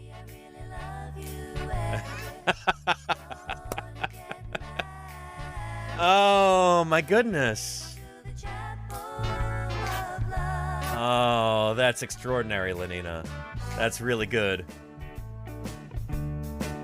It could be spring is here and the rain has arrived or something. I don't know. I could do a lot with this. Holy cow. This is gonna be good. Can we find, let's see. Chapel of Love ukulele chords. Holy cow, it exists. This guy does wonderful ukulele covers. Yeah. Oh man, that's gonna be good. Lenina, holy cow. Lenina, this is brilliant. I might have to work on this weekend if I have time. Holy cow. Yeah, going to the floodplain of mud. There you go, nothing more rare. Yeah, yeah. Good stuff. A taphonomy song. A fossilization song. Oh, that's so good. It's so good. Want to be a fossil, so I'm gonna get buried. There you go, Lenina. There you go. Oh, man, this is excellent. Good stuff. And, Smorphosaurus. Smorphosaurus, look at this beautiful creation here. Smorph has just done a Spinosaurus portrait. Very nice. I love the subrostral notch right here. And those teeth like that. Good stuff. I like the stripes. Very good stuff, Smorph. If I can give you one suggestion here, it's a minor one. But that eye right there, I like how you've given it a crocodile-like pupil. But we've got evidence that dinosaurs like this probably had round pupils like that of an eagle or another kind of bird, you know? So I recognize where you're coming from with that, making this animal look crocodile-like. I'd offer a slight bit of pushback there, but otherwise brilliant. Holy cow. That's good stuff. I like it. I like it. Ah, we've got such a wonderful community here. Very nice, Smorphosaurus. Very nice. Yeah. Good stuff. Good stuff. Yeah. Anyway. Shoot, we gotta get rid of some of these tabs. Thank you, Smorphosaurus and Lenina, for your contributions. Such a vibrant community here. I love you guys and gals and everybody else. Thank you, thank you. Where water can continue. deposit sediment over you. Yeah, get buried fast. Soak in groundwater for a long, long time. Groundwater contains minerals. Over time, dissolved minerals can harden after filling in cavities in your skeleton. Yep. Or the water can dissolve your skeleton, leaving only minerals in its place. Either way, your skeleton will turn to stone, and you'll be a fossil. Very nice. Mission accomplished. Step 4. Well, so far. Be exposed. As the years go by, if you're lucky, sea levels can fall or rock can erode and expose you.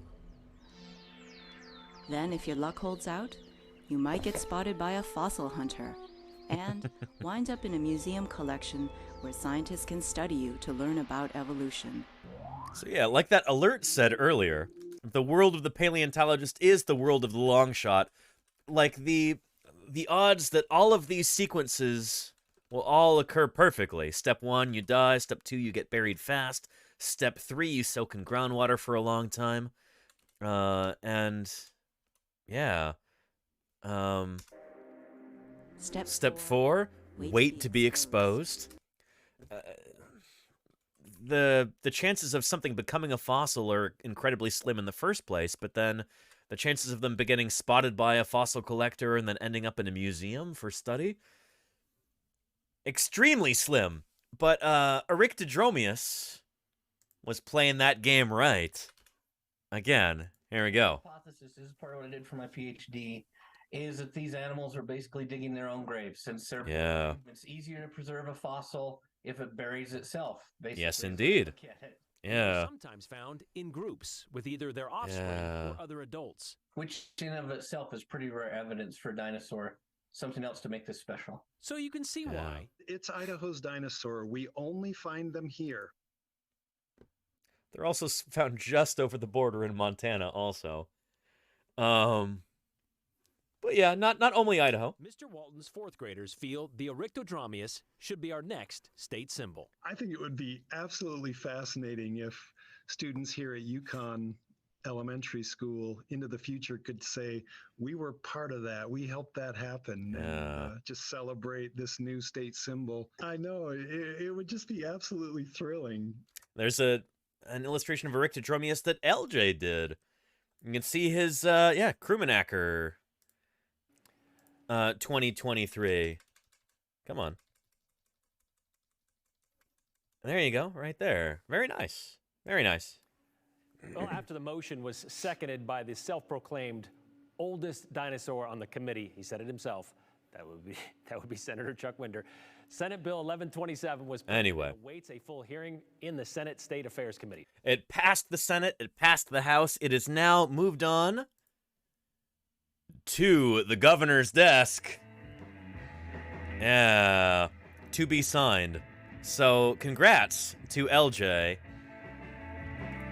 Very, very cool. And if you want to go follow LJ, here he is on Twitter. Yeah. Good stuff. But yeah. Anyway, Gimpleg says with the... Oh, hang on a minute. Jacob Neon? Well, thank you. Or 18 months ago.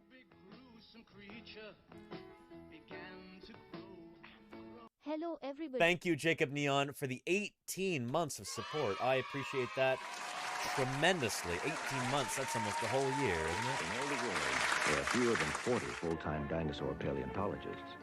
Holy cow. 3 of them are leading this expedition. And 5 gift subs from Jacob Neon. Really appreciate that, Jacob Neon. Thank you. For not just being subscribed for the past 18 months, but also helping 5 other people get subscribed, helping them avoid ads for the next 30 days. Thank you for your generosity and your community-mindedness, Jacob Neon. I really appreciate you. Thank you for your support. It really does mean a lot to me. So thank you for that. Holy cow. Yeah. I am El Smarto. Sí. Ustedes. Ustedes El Smarto. Oh, wait, no. T-Metrix. Sorry. Tu eres El Smarto? No sé. T-Metrix, but welcome, T-Metrix. But Jacob Neon, thank you for... You haven't been here in a while, but when you show up, you gift 5 subs and you resubscribe. I really appreciate you, Jacob Neon. Thank you for that. Seriously. Incredible.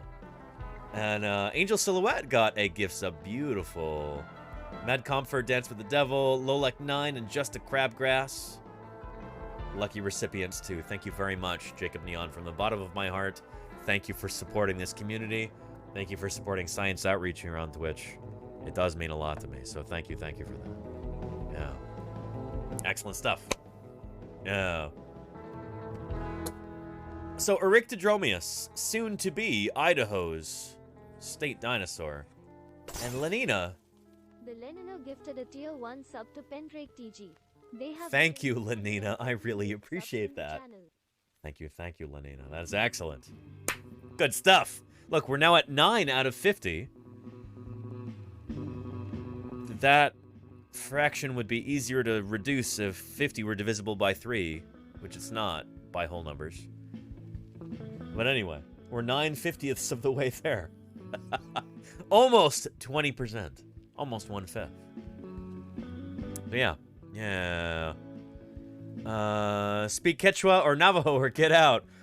I wish I spoke Navajo. Nothing more variant. Like the Wind Talkers. But yeah, no. Hablo inglés y un poquito de español. Pero mi vocabulario no es tan bueno, lo siento. Anyway. So yeah, I'm fluent in English. Mostly fluent in English. I have conversational English. Let's be real. And fluent in paleontology also. But yeah.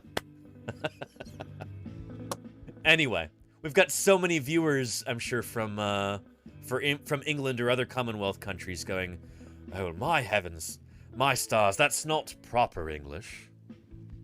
How dare you say that you are even conversant in the King's English? To which I'd say, apologies. I am but a crass American, speaking American English. But yeah, he only speaks paleontological English fluently. There you go, Jacob Neon. Or at least conversationally.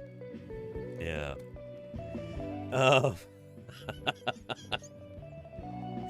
Anyway, Eryctodromius is so happy for LJ in his victory so far in getting that animal.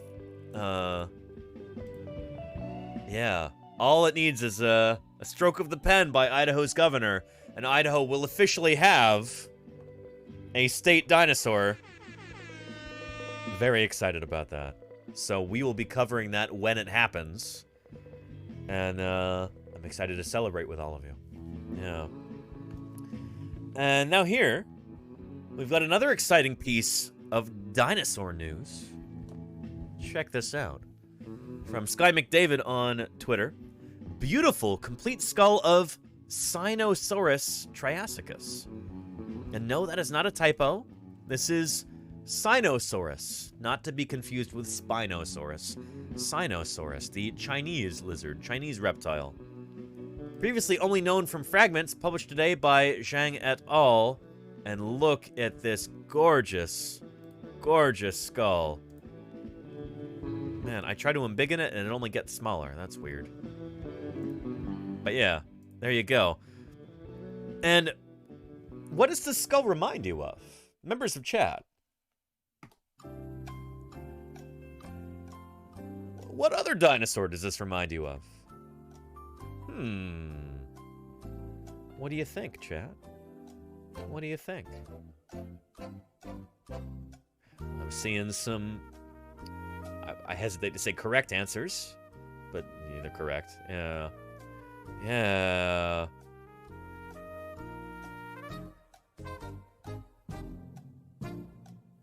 Reminds me of you when you wake up in the morning. You fossilize overnight. Nothing more variant. You are gonna achieve your dream of becoming a fossil. Nothing more. Holy cow. Victoria says Guanlong. That's an interesting take there. It does have that big crest, but Spinosaurus was once known, I think in a 1987 paper, it was described as Dilophosaurus sinensis. Dilophosaurus from China. Here.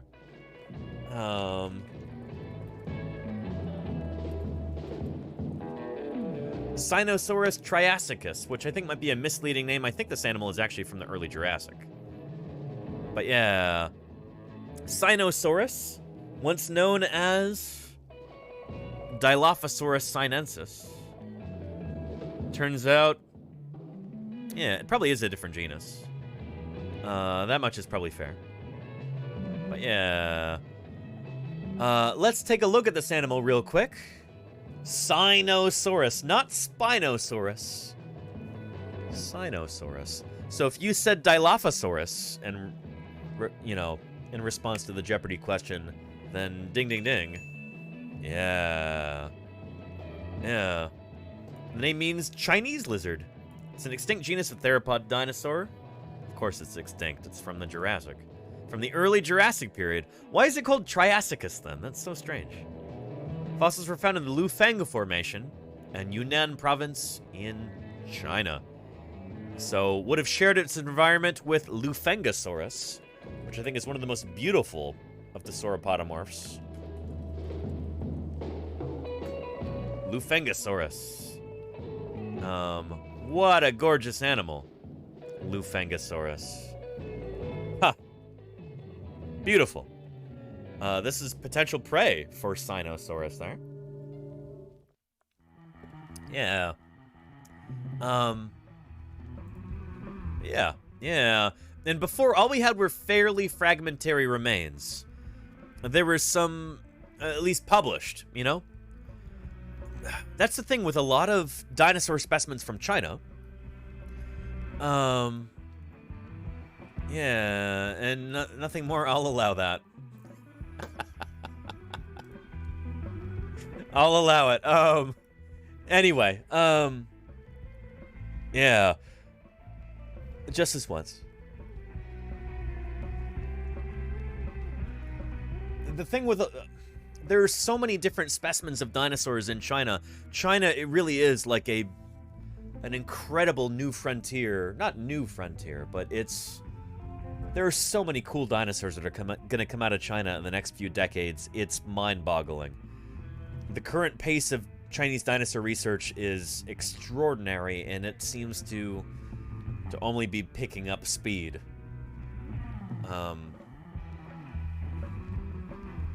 There are so many undescribed, just absolutely world-class, beautiful Chinese dinosaur fossils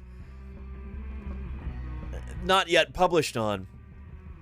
And this is an example of that. Before, we only had relatively fragmentary material of Spinosaurus published. Yeah. And now, suddenly, holy cow, you got this. Just extraordinary. Really, really amazing. I don't think I have access to this. This is in Journal of Historical Biology, right? Which unfortunately is a paywalled journal. Not open access. But, shoot, if anybody wants to, if you have got journal access and you want to download this and send me a PDF to paleontologizing@gmail.com in the next few minutes, I'd appreciate that. We could look at the actual paper. But I'm not going to fret too much about it, you know? If you're going to paywall your journal, you're not going to get as much exposure, you know? So, yeah. Yeah. And 5280 Andy's got a question. Thanks for the question, Andy. Is China welcoming of foreign paleontologists, or do they keep to themselves? They tend to be, yeah, pretty welcoming. At least one of my old roommates actually went to China to work on some vertebrate fossils. One of my co-authors right now, we're actually publishing on a Chinese dinosaur taxon at some point in the next year, hopefully. I'm going to be presenting on that at a conference in June. Yeah. Despite what you may have heard about, you know, China being this... I don't know, you hear all kinds of crazy things about China all the time. But holy cow, there's a lot of collaboration between Chinese paleontologists and paleontologists from the US, from Canada, from various parts of Europe. So yeah. So yeah, I'm working on a Chinese dinosaur right now, actually, which is kind of cool. Very cool. And Oliver, you are absolutely correct. Yeah. Oliver says, I read a tip online recently that if you email the author, they usually send you a copy of the paper. This just came out, so I didn't have a chance to do that yet. But, yeah. In fact, actually, I think one of my co-authors was, here we go. There we go. Yeah, Jim Kirkland. We're currently working on a Chinese dinosaur together. He says, I really need a PDF of this. That's Jim Kirkland, state paleontologist for the great state of Utah. Yeah. And this guy says, I have it, DM me. Shoot, I should have DM'd her too. But anyway. Very cool. It's really, really neat that, I don't know. Sometimes when you're looking at stuff like this, you go, I know that they have this material in China and nobody's published on it yet. They have got warehouses full of incredible fossil specimens, and they just don't have enough paleontologists to publish on everything. It's really cool to see this finally make it out there after, what, like 30 years? Holy moly. Very, very cool. Very, very cool. Let's read the abstract real quick. So the abstract is basically a short summary of the paper.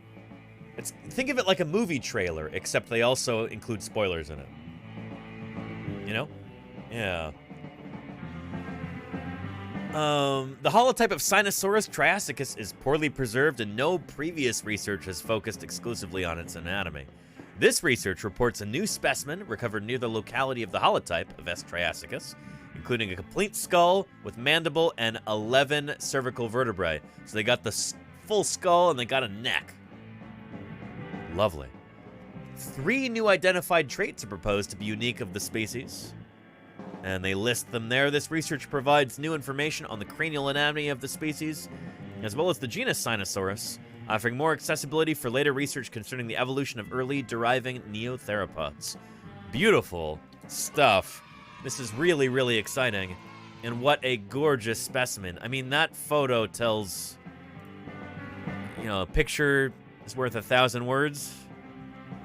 You could spend 1,000,000 words describing this beautiful, beautiful specimen there. Holy moly. Lovely stuff. Lovely stuff. Yeah. And does Conference Danny wear a tuxedo? I do not, Jacob Neon, no. In fact, shoot. Actually, my old, like, suit jacket that I used to wear to conferences might not even fit me anymore.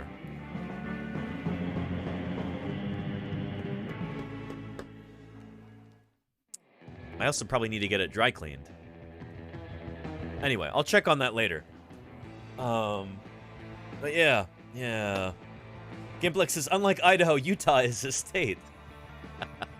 They almost weren't, though, Gimpleg. You probably know the story. Yeah. And thank you, Lenina, for your moderation there. I appreciate you. Lenina, yeah. But yeah. University gives you access to a lot of journals. Yeah, thank you, Ambervix. I'm seeing about maybe striking a similar deal myself, but we'll have to see about that. Yeah. And Pendrake wants to know, is it a general problem that the digging outpaces the publishing? Oh boy, yeah. It can be years, it can be decades before something that gets dug up actually gets published. And in a place like China, with some of the world's greatest fossil localities, some things get dug up, just beautiful world-class specimens, and I can't say they never get published because we're not at the end of time yet, but they haven't been published yet after decades. So yeah. Anyway. Yeah. And Golganek says, weird question, are authors willing to share papers with commoners? Oh, goodness. Golganek. Enthusiastic members of the public. is the term that I would use, you know? Or even lay people, but commoners has such like classist overtones. Blech. But yeah, absolutely. If you email an author, if you're Golganek, if you say, hey, I'm really interested in paleontology, I'd love to get a copy of your paper, you know, would you mind sending me a PDF? I know I would be overjoyed to share that PDF. I think most paleontologists would, if not just about everybody in the field. So yeah. And Gimpleg says, I saw a guy on a street corner in New York recently that suggested we are very near the end of times. Interesting. I'm sure he's a very reliable source of information on such topics there, Gimpleg. I get most of my news from guys raving on street corners, you know? And hey, Amish Andy, I appreciate you. I hope your workday's going well. It's good to see you. And Jacob Neon says, I thought China would invest considerable funds into things like paleontological research for national prestige. No, they do. Jacob Neon, much better than the US does. Holy cow. You kidding me? China has been building all kinds of incredible dinosaur museums left and right. And here in the US, you know, we're lucky if we get, you know, $40 from the National Science Foundation. Don't get me started on this. But, yeah.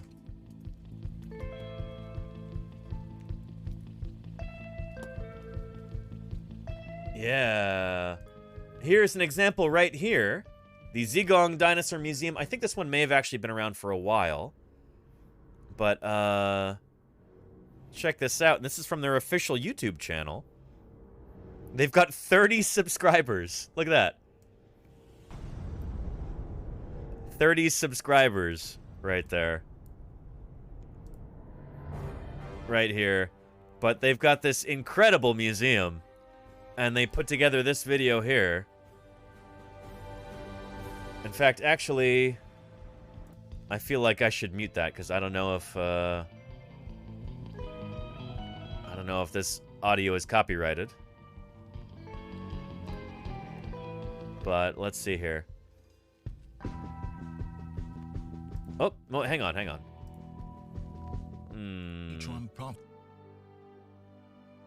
Zigong lies in southern Sichuan province, China. Yeah, southern Sichuan. Wind and twist, runs across and nourishes this land.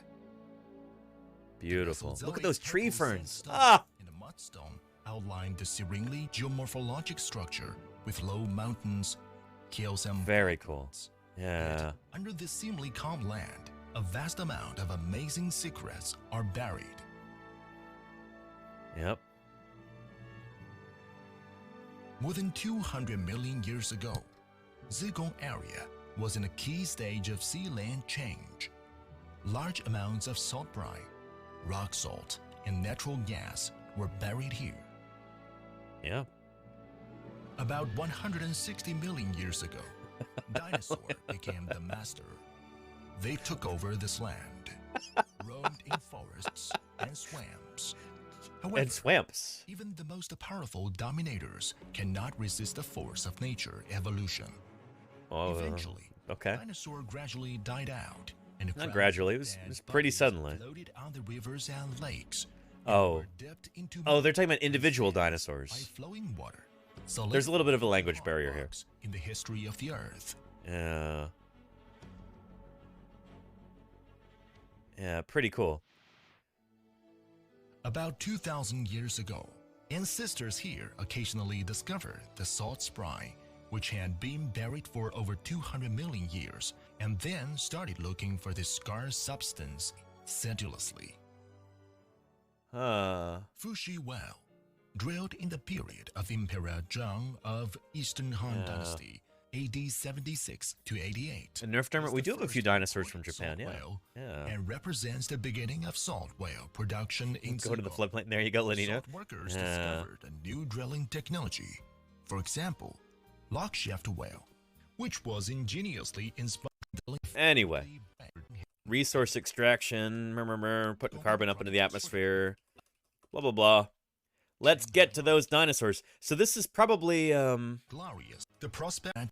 Yeah, this is probably like a video that they show there at the museum. Tooth fossil of a giant carnivorous dinosaur living in the Jurassic period. Later on, in 1936, Kemp and Yongzhong Jiang, the founder of Chinese paleontology. Yeah, C.C. Young, the founding father of Chinese dinosaur paleontology. Yeah. Kemp and Yongzhong Jiang, the founder of Chinese paleontology. Yeah. Root of George D. Lauterbach, discovered the first relative. And that he was a German paleontologist, right? Lauterbach? I think so. Like the Dryosaurus species from Tanzania, Dryosaurus lauterberbeckii. I think it's named after Lauterbach. Anyway. Complete dinosaur fossil, for example, Omnisaurus chinensis in Rongshan County, Zigong area, along the route of George D. Lauterbach. One day, after 36 years, an amazing dinosaur cemetery stood in front of the world. Dinosaur cemetery. Dinosaur tooth opened a door of Zigong dinosaur fossil treasure. Dinosaur Cemetery is actually a real place. Can I find this real quick? Yeah, it would have been in my slideshow thing, right? Or backdrop? There we go. Let me see if I can find this.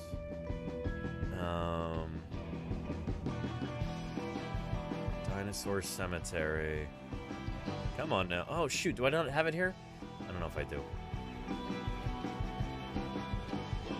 Oh, that's too bad. Anyway, there... Are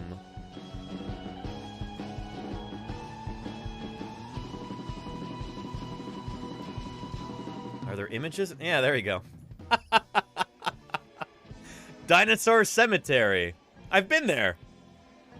Luckily, it was just a temporary stop. Nothing permanent. But this is in the town of Dinosaur, Colorado. Yeah. There we go. From findagrave.com.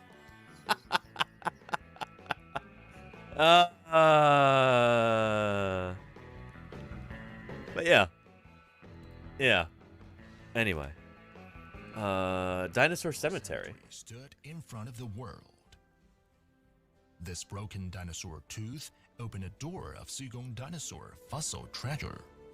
Anyway, it's an impressive museum. I'm trying to find... There's so many different dinosaur museums in China that it's like... Yeah, holy cow. It's pretty extraordinary. There are dinosaur museums that practically sprang up overnight, like by US standards. Just... It's like, yep, they're going to build a museum here, and there you go. This is an older one. This is the Zigong Dinosaur Museum.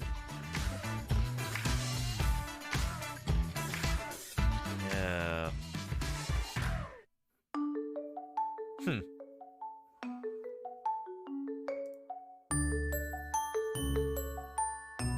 One of the 3 largest dinosaur museums in the world.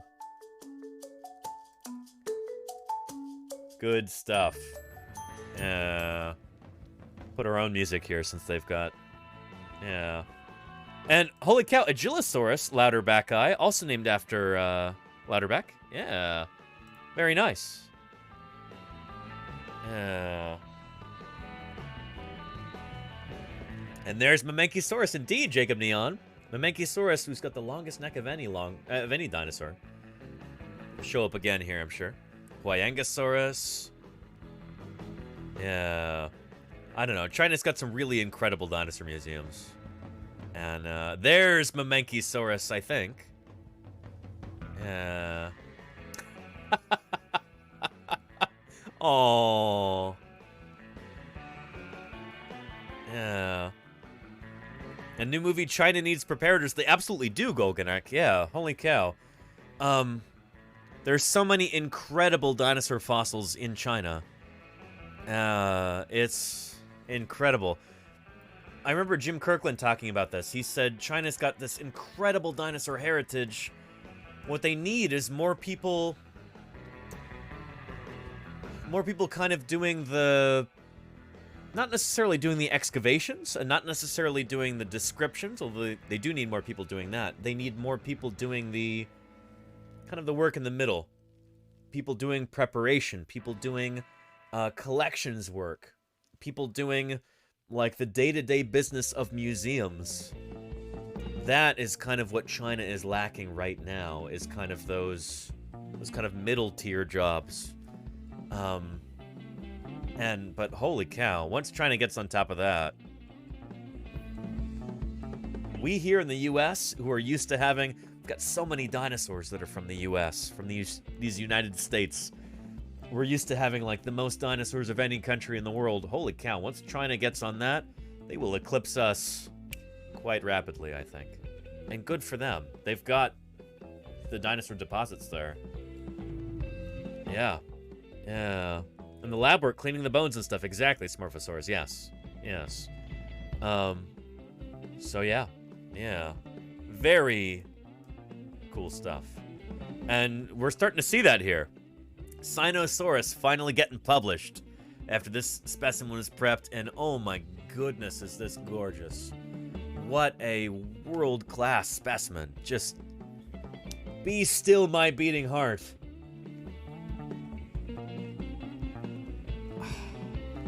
Amazing. Amazing. Yeah. Just sheer quantity. Absolutely, Golganek. Yeah. Yeah, there's so many fossils coming out of China that they... one of these days, they're just going to have an army of preparators, and they're going to be just tearing through these things, prepping fossils skillfully. Just, I eagerly await that day. Very cool. So, Spinosaurus. Really neat. Now, moving on from that to a different kind of dinosaur in a different part of the world. We've got a sauropod, a titanosaur, I think. Yeah. From Europe. Carrie Woodruff was tweeting about this. Carrie Woodruff, old friend and colleague of mine. Done a lot of field work with Carrie and some work in the lab, too. Yeah, he's now at Frost Science in Miami, I think, right? Yeah, very cool. Philip and Patricia Frost Museum of Science, located in downtown Miami's Maurice Ferret Park. Interesting. Anyway, but yeah, I've done a lot of field work with Carrie over the years. And, yeah. Carrie's a sauropod guy, studies these long-necked plant-eating dinosaurs. And this is some beautiful artwork by Paleostream himself, Joshua Knjupe. I adore this artwork. This is so cool. I mean, holy moly. Take a look. Let's embiggen this a bit. I've never really seen a reconstruction like this before. So here's the Titanosaur right here.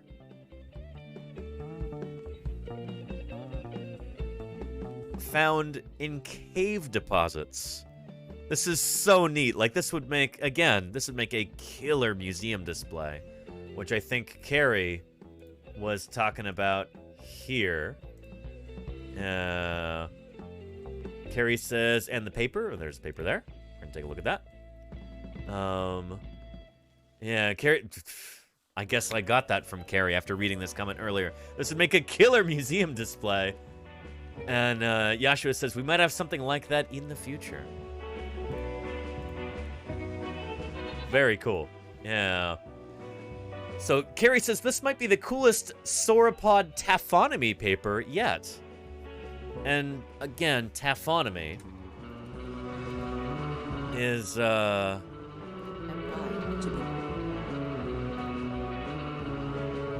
taphonomy is this process that we see here. Here's a step-by-step guide to becoming a fossil. There we go. Die. Once you are dead, your remains may be scavenged by other organisms. This is what we mean by the word taphonomy. It's the study of everything that happens to an organism between when it dies and when it gets discovered, basically. Yeah.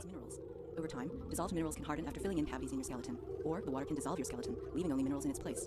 Yep. Way, your skeleton will turn to stone. So taphonomy is the study of all these processes, how a fossil comes to be, basically. Sea levels can fall on the road and expose you. Then, if you're lucky, there you go. You might get spotted by a fossil hunter and wind up in a museum collection where scientists can study you to learn about evolution. I like that at 200 times speed. It's good stuff. But yeah. Fragmentary probable titanosaur remains, dorsal centrum and manual phalanx, and other fossils that weathered and were later fluvially transported, so transported by a river, fluvial, in a cave. And this is art by Yashua Knupe, of course, from Paleostream. Very, very cool. Here is the paper right here, and luckily for us, this is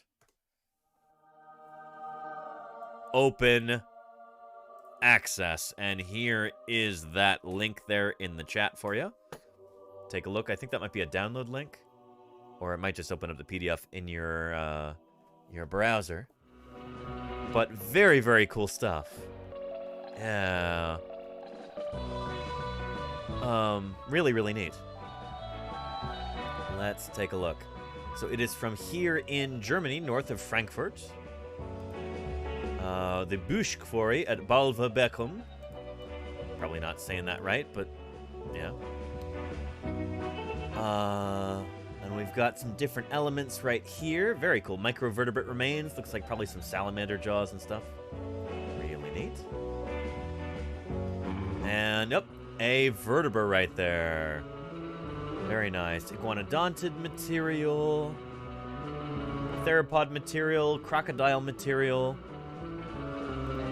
This is about what it would have looked like at the time, when Europe was basically like a...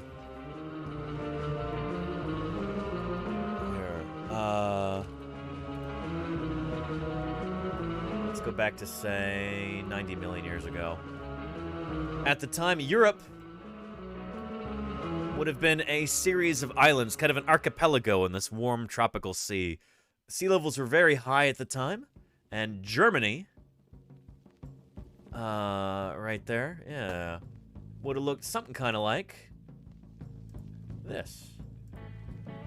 Yeah, and that is the location there. Very cool. Gen et spa indet. So I'm glad they didn't try to name a new genus or species here, but very cool stuff. Really, really neat. So we've got evidence, because I presume these are so kind of weathered and tumbled and rounded. There's some evidence that they were transported by maybe an underground river, which is really, really neat. There's a consensus that the cavities were corroded within a specific lithofacies, Middle Devonian marine limestones. It was together with other mid-Paleozoic strata, uplifted, folded, and partially thrust in the belt of west, south, east, northeast, trending anticlines and synclines toward a late Carboniferous Variscan orogeny. Interesting stuff. This is so cool. What neat taphonomy here. Very, very cool. And where is our... Oh, that's a neat figure. Interesting stuff. Coastal, lowland, hinterland, upland. Neat. Where's our illustration? Maybe it's only in the press stuff. Or, nope, there it is right there. Yeah! Very cool. Yeah. Reconstruction of the taphonomic processes involved in the vertebrate accumulation and upland cave deposits of Balv and Brilon-Nedden. A titanosauriform sauropod, maybe Ornithopsis, observes a small stream that drains an outcrop of karstified Paleozoic carbonates. So here's a dinosaur looking down at some earlier rocks, kind of doing some geology, you might say. Very cool. Yeah. Following a rainstorm at the end of the wet season, the stream plunges into a karst crevice, carrying with it the disarticulated remains of a sauropod skeleton scattered at the surface. The bones were transported within a fissure according to their mass and shape properties and deposited at various sediment traps. The water table in the fissure is still high from the previous wet season, but might drop in the subsequent dry season. Renewed flow intensity in the subsequent rainy season will partially remobilize the bones and add to their taphonomic wear until they will finally be buried in sediment traps deeper in the fissure system. Illustration by Joshua Knupe, 2022. Very, very cool stuff. This is brilliant. This is one of my favorite figures that I've seen in a long time. It sparks the imagination in a way that I think a lot of paleo art doesn't always do. This is really, really cool. It reminds me of like a museum exhibit from when I was a kid. It kind of reminds me of the displays at Tilden Park. This place that I would go to. I didn't get to visit a lot of museums when I was a kid. But, yeah. Tilden Regional Park. I wonder if they have a walkthrough of the little museum area in here. And it looks like they probably don't. Shoot. Nope. No.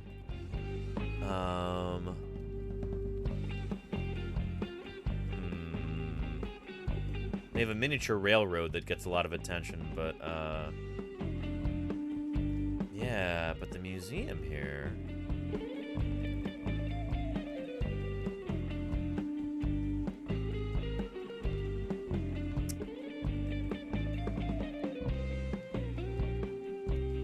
I don't know if they actually have video of that, or I would show you. This is like a big part of my childhood. And it doesn't look like anybody's got any videos on it. But I wonder... I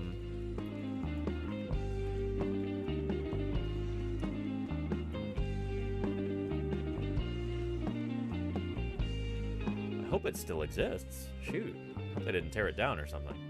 I'm not finding any pictures. Tilden Park Environmental Education Center. Tilden Park Environmental Education Center. There we go. This might have it. But that that illustration that Joshua did really does remind me of this. It had a, I don't know, I remember this from being a kid. Just this being magical. Again, I didn't get to visit a lot of museums.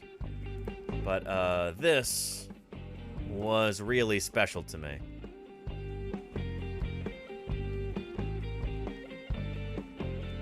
This is just up here in Berkeley, California. And yep, this is exactly what I was talking about. Yeah, seeing these displays like this. Shoot, I still have this at double speed, don't I? Not intentional. There we go. Yeah, very cool. So yeah.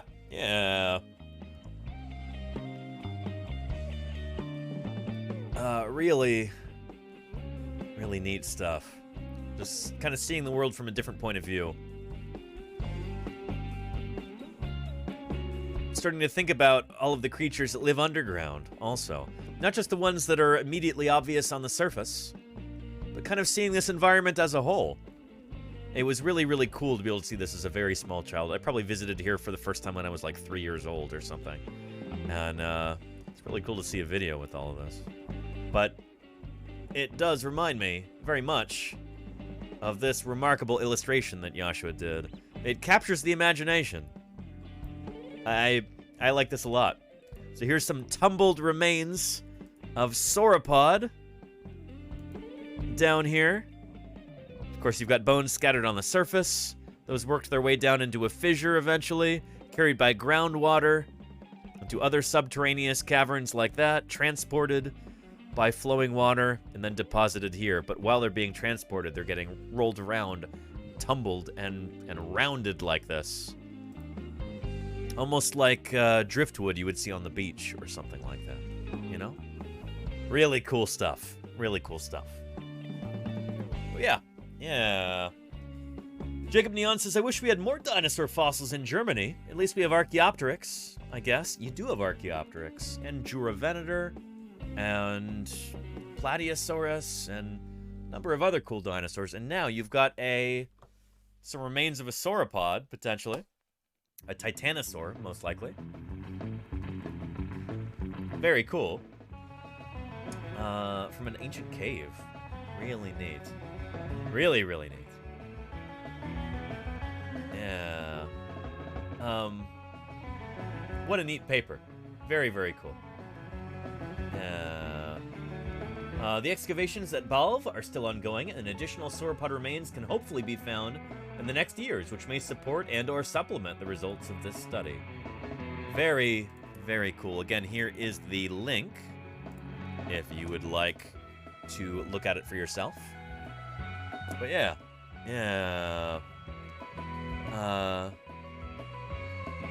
Anyway. Good stuff. Good stuff. So, by the way, if, well, shoot. This is a perfect little segue here. Joshua Knupe, who did this artwork right here. Beautiful stuff. Just captivating. He has a channel here on Twitch called PaleoStream. He is himself a paleo artist, does illustrations like this for publication in scientific journals. And let's get a shout out for PaleoStream real quick. I'm actually going to be joining him on his channel tomorrow to talk about Spinosaurs. And I am very excited about that. So I'll probably start up a live stream around, I don't know, 10:30 a.m., something like that, California time. And then we'll raid into that. So if you check your notifications, if you'd like to see me talk about Spinosaurids, dinosaurs that I'm working on right now for publication, dinosaurs that I've been very hush-hush about for the most part so far. If you want to ask me some questions about that, we're going to be having a conversation about Spinosaurids then, and I am quite excited about that. I didn't have time to put together like a proper scientific conference style presentation. It's been a busy week, as you all well know. We had some major power outages and stuff like that, and I've had media interviews and a bunch of other stuff. But anyway, we're gonna make the most of that time tomorrow. We'll be having some Q&A about Spinosaurs and my work on them. So it's gonna be a good time. Don't miss it. Yeah. Good stuff. Good stuff. Yeah. And a titanosaur would be neat. It would be neat, Jacob Neon. Yeah, I mean, got evidence of a German titanosaur now. But you are right, though. Dinosaurs, not very nationalistic. They certainly didn't care which later country they were fossilized in. Yeah, of course. Dinosaurs care not for your petty human squabbles, your national boundaries. Dinosaurs without borders, you know? Yeah. So yeah. Yeah. Good stuff. Good stuff. Let's go ahead and get rid of those tabs there. And, yeah. Oh, by the way, PaleoStreamCon, I should give you some links to that. There is the tweet from Joshua Knupe right there. Final schedule for PaleoStreamCon is here. And this is going to be pretty neat. Let's take a look. Talks and stuff. It's going to be pretty informal from what I understand. I've never done one of these before. But, yeah. Opening stuff, housekeeping, Yash stumbling through it. Evolution of natural soundscapes through deep time. I'm excited to see that. Hopefully, yeah, I should be able to catch that. It'll be at like 6 a.m. California time, but that'll be fun. Crafting a prehistoric narrative storytelling in SciComm from Iakovos Ledoux. Very nice. How to reconstruct ammonites, what we know and what we don't, from Fran Vidakovic. A beginner's guide to wiki project paleontology. Interesting. The quest for sauropod phylogeny. Diversity in paleo. History of vertebrate paleontology in Poland. And then finally, well, almost finally, penultimately, Spinosaur paleobiology with, who's this dingus here? It's my segment. And then the Cubies, I don't know what that means. Annual Mammoth Cube Award. I don't know what this is, but it sounds like it's going to be fun. But here is a link to that. Right there. Take a look. So, good stuff. Again, I'll probably be doing a live stream before this, just to collect a bunch of people in kind of a waiting room. Then we'll raid into PaleoStream's channel, and you can watch this live and ask questions and all that good stuff. So don't miss it. It's gonna be fun. And yeah, that dingus does sure get around. That Danny guy, Fall Machine. Yes, indeed. Yeah. Anyway. Yeah. What do you say we move on to some other fossil news here? We have rumor of some exciting new Spinosaur material coming out of Europe. And, oh boy, am I excited about that. But, yeah, let's run our fossil news video sting real quick. Because I guess I forgot to do that earlier, but let's discuss some more fossil news here. Here we go.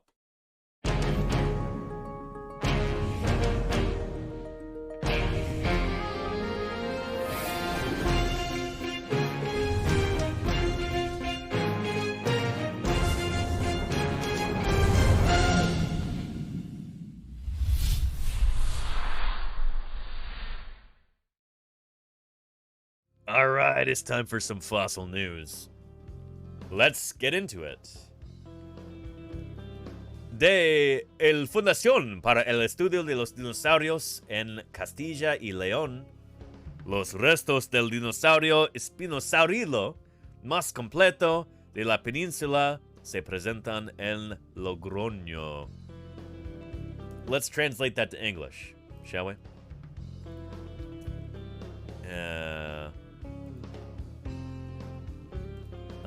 There we go. This is so exciting. So, Spinosaurids, first of all, are these dinosaurs that I work on. Here's my 3D printed baryonyx here. I sculpted. This is one of my dinosaurs. We've got dinosaur emotes here in the chat. There's a bunch of baryonyx emotes there for you. I actually made them from this sculpt. But I have been working on these dinosaurs for a long time. This is what I'm talking about tomorrow on PaleoStreamCon. Yeah, these are widely regarded, pretty much universally acknowledged as fish-eating dinosaurs. Spinosaurids seem to be specifically evolved for catching and eating fish. I'll be talking about how a little bit tomorrow.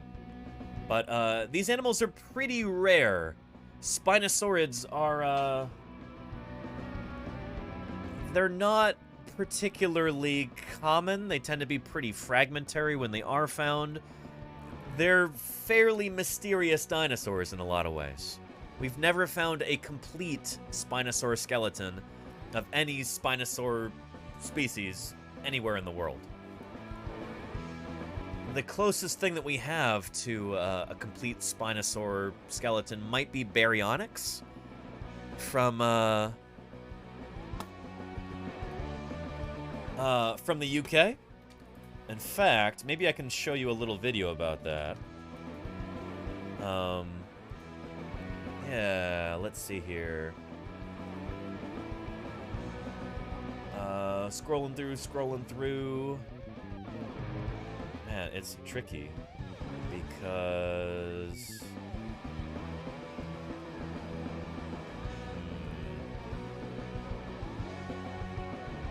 Baryonyx NHM maybe? Yeah. Here we go. From the Natural History Museum in London. Take a look. Yeah. A chance finding in Surrey clay pit in 1983 led to the discovery of an entirely new group of dinosaurs. Mr. William Walker, an amateur fossil hunter, was looking for fossils in a quarry near Dorking in Surrey. He found a very odd-shaped ball of rock. He cracked it open with his hammer, and out fell an enormous claw bone. Shortly after, his son-in-law brought the specimen to the museum to get it identified. As you can see, it's a huge curved claw bone. Yeah, and it's holy much cow. bigger than any other one that I'd ever seen. So it must have belonged to something we knew nothing about. Yep. Pretty extraordinary. Now, there had been some material of Spinosaurids found in North Africa back, around 1912 by some German paleontologists working there in Egypt. But unfortunately, those remains were destroyed in World War II during an Allied bombing raid of Munich. So yeah, it was like when Baryonyx was found in England, it was like this whole group was being rediscovered. Really interesting. Probably the most complete dinosaur that's ever been found in Britain. And it was actually quite unique. There was no other meat-eating dinosaur that looked anything like it. Yeah. Very unique skull. We decided to call it Baryonyx, which means heavy claw, because of its huge claw bone. And yep, and there's William Walker, the discoverer, with it right there. And I happen to have my own Baryonyx claw. Right here, where is it? There we go. Yeah! Check that out right there. Yeah. That famous eponymous heavy claw printed life size right here. This is my 3D print of that original specimen. There's actually scans that you can find, digital files online, and I printed one for myself right there. It is a sizable claw. So, and Andy then says, except claws aren't bones. No, they are. This is a claw. This is what we call an ungule. So this is the bony claw, and then you've got a keratinous sheath over the top of it that's made of, like I said, keratinous. It's made of keratin. So, yeah, the keratinous sheath of the claw would extend its length significantly like that. But the bony core, of course, is made of bone. And so, so yeah, the real-life claw would be even bigger, maybe even like 30% bigger. Who knows? Yeah. But that is what William Walker, the discoverer of Baryonyx, that's what he's holding right there. Walker Eye, its second name, was in honor of Mr. Walker. Yeah.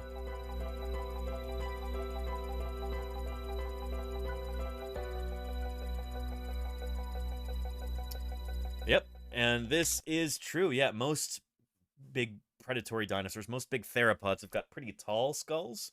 Baryonyx, not like that. Very, very, what we call dorsoventrally compressed. It's got a long, slender snout, like that of a crocodile. Here's the front of the snout of Baryonyx. And oh, and by the way, hang on. I got that too. Let me go grab it.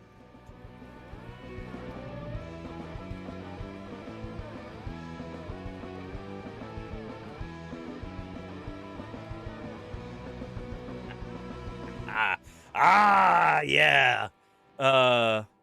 Also 3D printed right here. Yeah. You can see it's very long and low. Yep. And actually the end of the snout is quite spoon-shaped. It is. And it has long, pointed teeth. Take a look at that. And in the lower jaw, yeah, which was also very, very long and slender, it had a spoon-shaped end which matched the same structure in the upper jaw. Mm-hmm. It's got a notch. And these two jaws together suggested that this looked rather like a fish-eating crocodile. Except for the notch. That's interesting. But well, I might be talking about that a little bit too. The teeth of baryonyx are very sharp and pointed, but they're actually quite round, and they have a fluted pattern along one side. Yeah. When she means fluted, there's actually like lines that run longitudinally down the tooth. So it's yeah, here, can we go back to that? Round, and they have a fluted pattern. Yep, so you can see there's lines that actually run down the long axis of the tooth like that. That's what she means by fluted. That's fluting of the tooth. I don't know why it's called fluted. Flutes don't have longitudinal lines like that. But anyway, yeah, that's the term that we use, fluted teeth. It's got these long streaks that run down the tooth like that. There aren't the kind of serrations that you have on say, a shark's tooth or on the teeth of most big theropod dinosaurs. Like, if we look at a Carcharodontosaurus tooth, you'll see they've got these pronounced serrations on them. You see, almost like on a steak knife, they've got, there we go, like for cutting, like this. Spinosaur teeth either have very, very reduced serrations or no serrations at all. They're, yeah, instead they've got these long, sleek lines running up and down them. And the tooth itself is like almost cone-shaped. It's like, it's round in cross-section, and it just kind of tapers to a point like that. Yeah. Yeah. It's a little bit recurved, like this. But yeah, and swords sometimes have fluting. Oh, interesting, Pendrake. Okay. Okay. Yeah. Stabby teeth. Yeah, not teeth for cutting or slicing or shearing. Teeth for just stabbing, you know? Just puncturing and holding in place. Along one side. This kind of tooth is much more suited to actually gripping and holding slippery prey, such as fish. Yep. The really clinching piece of evidence that baryonyx was a fish eater was when we found some semi-digested fish scales actually inside where the stomach would have been in life. You can see here on this block there's a large piece of bone. That's one of baryonyx's ribs. And lying on top of the ribs are a patch of dark blackish brown objects with little shiny patches on them. And those are actually semi-digested fish scales. So here is some really good evidence that baryonyx ate fish, and these were probably the remains of its very last meal. Interesting stuff. If indeed, I don't know. When you're dealing with stuff like this, I don't think gut contents are always necessarily a great... I don't know, this is a soapbox that Denver Fowler has, actually. He's got stronger opinions on this than I do. But gut contents aren't always necessarily the be-all, end-all for paleobiological evidence. You know, what an animal ate right before it died is not necessarily what it's eating all the time. You know, because it died right afterward. Maybe it's in a drought or a famine. It's, you know, well, I guess animals don't have famines. That's more of a human thing. But maybe, you know, really tough times. It's in a drought. It's just barely getting by, and then it starves to death after eating some crud that it found somewhere. You know, gut contents aren't always the best evidence for what an animal was eating, especially if the preservation of that animal is something that's very out of the ordinary. Does that make sense? I hope it does. Yeah. How do those teeth compare with killer whale teeth? Oh, so killer whale teeth, orchid teeth, they're much more stout, Pendrake. Yeah. But they also, I think, lack those serrations. I think orchid teeth are a lot like sperm whale teeth. Yeah. They are kind of cone-shaped, but they're much more stout. They're much more kind of fat in cross-section. Yeah, but they're also just for kind of puncturing. They're not really for shearing or slicing, you know? Yeah. Yeah. Anyway, here is some interesting artwork of a baryonyx catching some fishes. We might be talking about this a little bit tomorrow, too. Notice the claw going right through the rostrum of this fish. Right through the nose. Ah! Probably not really like that, but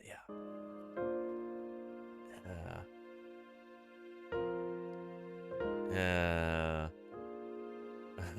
Baryonyx was a really significant discovery because it was the first time we'd realised that there was a particular group of specialised fish-eating dinosaurs, which we now call spinosaurs. And because the skeleton of Baryonyx was so complete, it's been the key to interpreting much more fragmentary remains of other spinosaurs that have turned up in Europe, in Asia, in Africa, in South America, and also now in Australia. Yep. So the whole of the big research area now on fish-eating dinosaurs across the world all began because of a chance find of a clawbone in a quarry in Surrey. Pretty cool. Yeah. I mean, we would have found Spinosaurid material elsewhere, but that is kind of how it started. That's how it happened to have started, which is really neat. Here's a link to that video right there if you'd like to take a look. Yeah. So yeah. Yeah. Oh, and Ragnarok, I don't know what the Jurassic World website baryonyx looks like. I don't know. The Fallen Kingdom baryonyx is lousy though, and here. Let's take a look at that. Yeah. Here. There's actually a lovely video about this, which you've probably seen from Digital Duck on YouTube. I'm sure you've seen this already, but just in case you haven't, and some people in chat have not seen this. This is that kind of dinosaur. Baryonyx, it showed up in this movie, which I never saw the whole thing. I had to turn it off. It was really got on my nerves. But anyway, Jurassic World Fallen Kingdom. Take a look.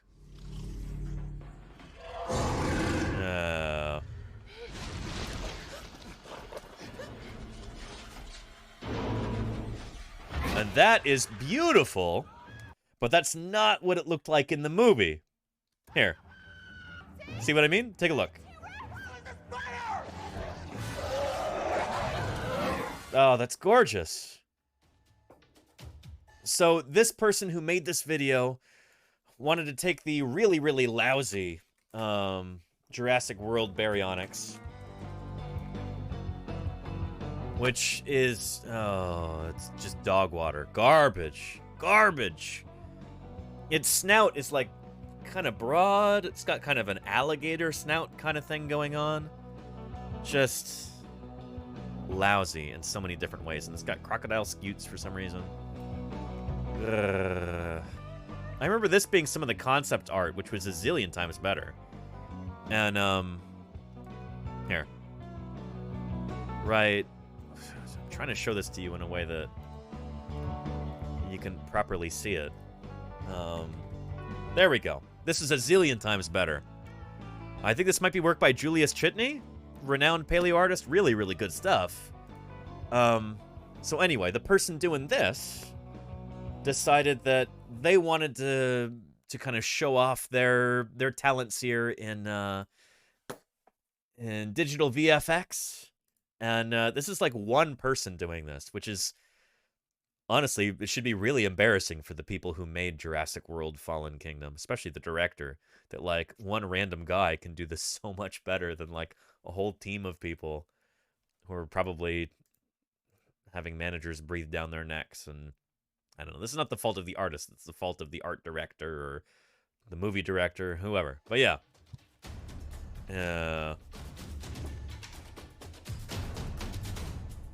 So that's the original. Ugh. Lousy. And this is the reconstructed version, the improved version. Oh my goodness, it's beautiful. Look how much narrower the snout is. Look how much cooler it looks. So this is the thing, is that the more accurate and authentic you make a dinosaur, the cooler it is. You know?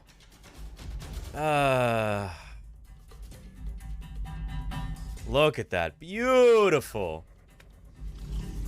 So here's a side-by-side. Up. Amazing 70-million-year-old dinosaur eggs, and they're perfectly preserved. Cool. Odd Job, thank you for the 20 months of support. I really appreciate that. Thank you, Odd Job. Thanks for keeping me here online for the past 20 months. Appreciate you. Yeah. Anyway, this is pertinent to what we're going to be talking about tomorrow on Paleo Stream. Yeah. Look at this side-by-side. Holy cow. Tell me which one of these looks cooler and more formidable, more unique, more memorable. Oh, my goodness. This one looks a zillion times better. And this was done by... not by somebody working for Universal Studios. Somebody letting passion guide them. And luckily they didn't have, you know, the director breathing down their neck saying, no, make the dinosaurs look dumber. No, it's too cool. It looks too authentic. Make it stupider. You know, when you actually make the dinosaurs authentic, they're so much better. Oh my goodness. Yeah. So here's a link to that right here. Beautiful, beautiful stuff. Oh yeah. Yeah. Anyway, yeah, and Nick Sarah says, so I give the Jurassic World movies a bit of a pass on accuracy? I don't. And I'll tell you why. But yeah, the whole plot of the first movie was what they were not bringing back historically accurate dinosaurs. They were engineering dinosaurs to look... No, but that's the thing, Nick Saris, is you're giving them way too much of a pass. And thank you, Lenina, for gifting Paleo Nerd Italiano. Appreciate that, Lenina. Enjoy, Paleo Nerd. Look, this is the thing. Is that when Jurassic World came out in 2015, when they were making this movie in the late 2010s, they had a choice. They could have kind of taken up the mantle of the first Jurassic Park film in 1993 and tried to run with that, you know? Tried to give the public compelling, interesting, authentic dinosaurs, to do something that no movie had done before it. You know, when Jurassic Park came out in 1993, it was kind of a revolution. This was the first time that the general public was seeing, like, relatively authentic dinosaurs. There's a few missteps, of course. The Dilophosaurus kind of stands out there. But for the most part, these were dinosaurs like nobody had ever seen before, you know?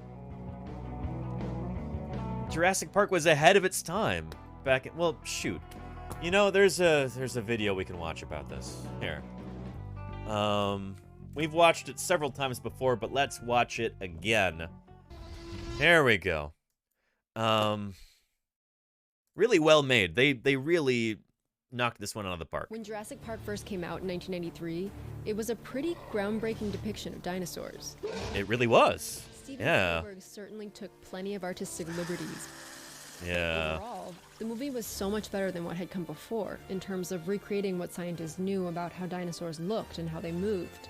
Yeah. The character Alan Grant. So this is the thing. And Ken Carpenter is right about this. Yeah. They did do an amazing job for the most part, you know? And this inspired a generation of paleontologists. This was mind-blowing. And that's, I think, one of the reasons why this film was the highest grossing film of all time. This was the most successful movie ever. Not just of 1993. This was the highest grossing film of all time when it came out. Groundbreaking. An incredible blockbuster. It wouldn't be until Titanic came out in, what, 1997, or actually 1998 was when Titanic finally surpassed Jurassic Park. For a full 5 years, Jurassic Park was the highest grossing movie of all time. And I think a huge part of that was because they really worked hard to make the dinosaurs as authentic as they could. You know? And that's one of the reasons why it's so much more memorable than a film like Jurassic World. But it was ahead of its time in certain ways too. Here, take a look. Grant was actually a bit ahead of his time. Look at the half-moon-shaped bones on the wrists. No wonder these guys learned how to fly. Yeah. No, seriously. Back then, the claim that birds evolved from dinosaurs was still controversial. Now it's widely accepted. But So imagine that, like some kind of cutting-edge science appearing in a major Hollywood film like that. Yeah. Back at the time, there was maybe about half of dinosaur paleontologists would go, yeah, birds probably evolved from dinosaurs. We didn't have direct evidence of that. Like, there wasn't the solid, bulletproof, like smoking gun evidence like we have today. Sorry to mix metaphors there, but anyway. Yeah. The film was ahead of its time. Jurassic World, not so much. in the late 1990s, the science started speeding ahead, and the movies just didn't keep up. Even the latest installment, Jurassic World, shot in ultra-high-definition 3D, it features dinosaurs that are out of date. Incredibly out of date. So these dinosaurs would have looked out of date in the 1980s. Like, this is a step backwards from 1993. It's really embarrassing, and it's because the whole, I don't know, let's be honest here, the whole, like, Jurassic World thing it's kind of a cheap cash grab. It's like, oh yeah, Jurassic Park, that made a lot of money. Let's do that again, but make it kind of like somehow even more retro in weird ways, and let's turn all the dinosaurs into monsters, and blah, blah, blah. Monsters are cartoon characters. You notice how big the eyes are on the velociraptors in this? Anyway. Yeah.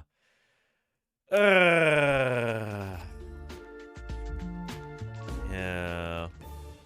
3 years after the first Jurassic Park movie was released, scientists in China uncovered a feathered dinosaur for the first time, Sinosauropteryx.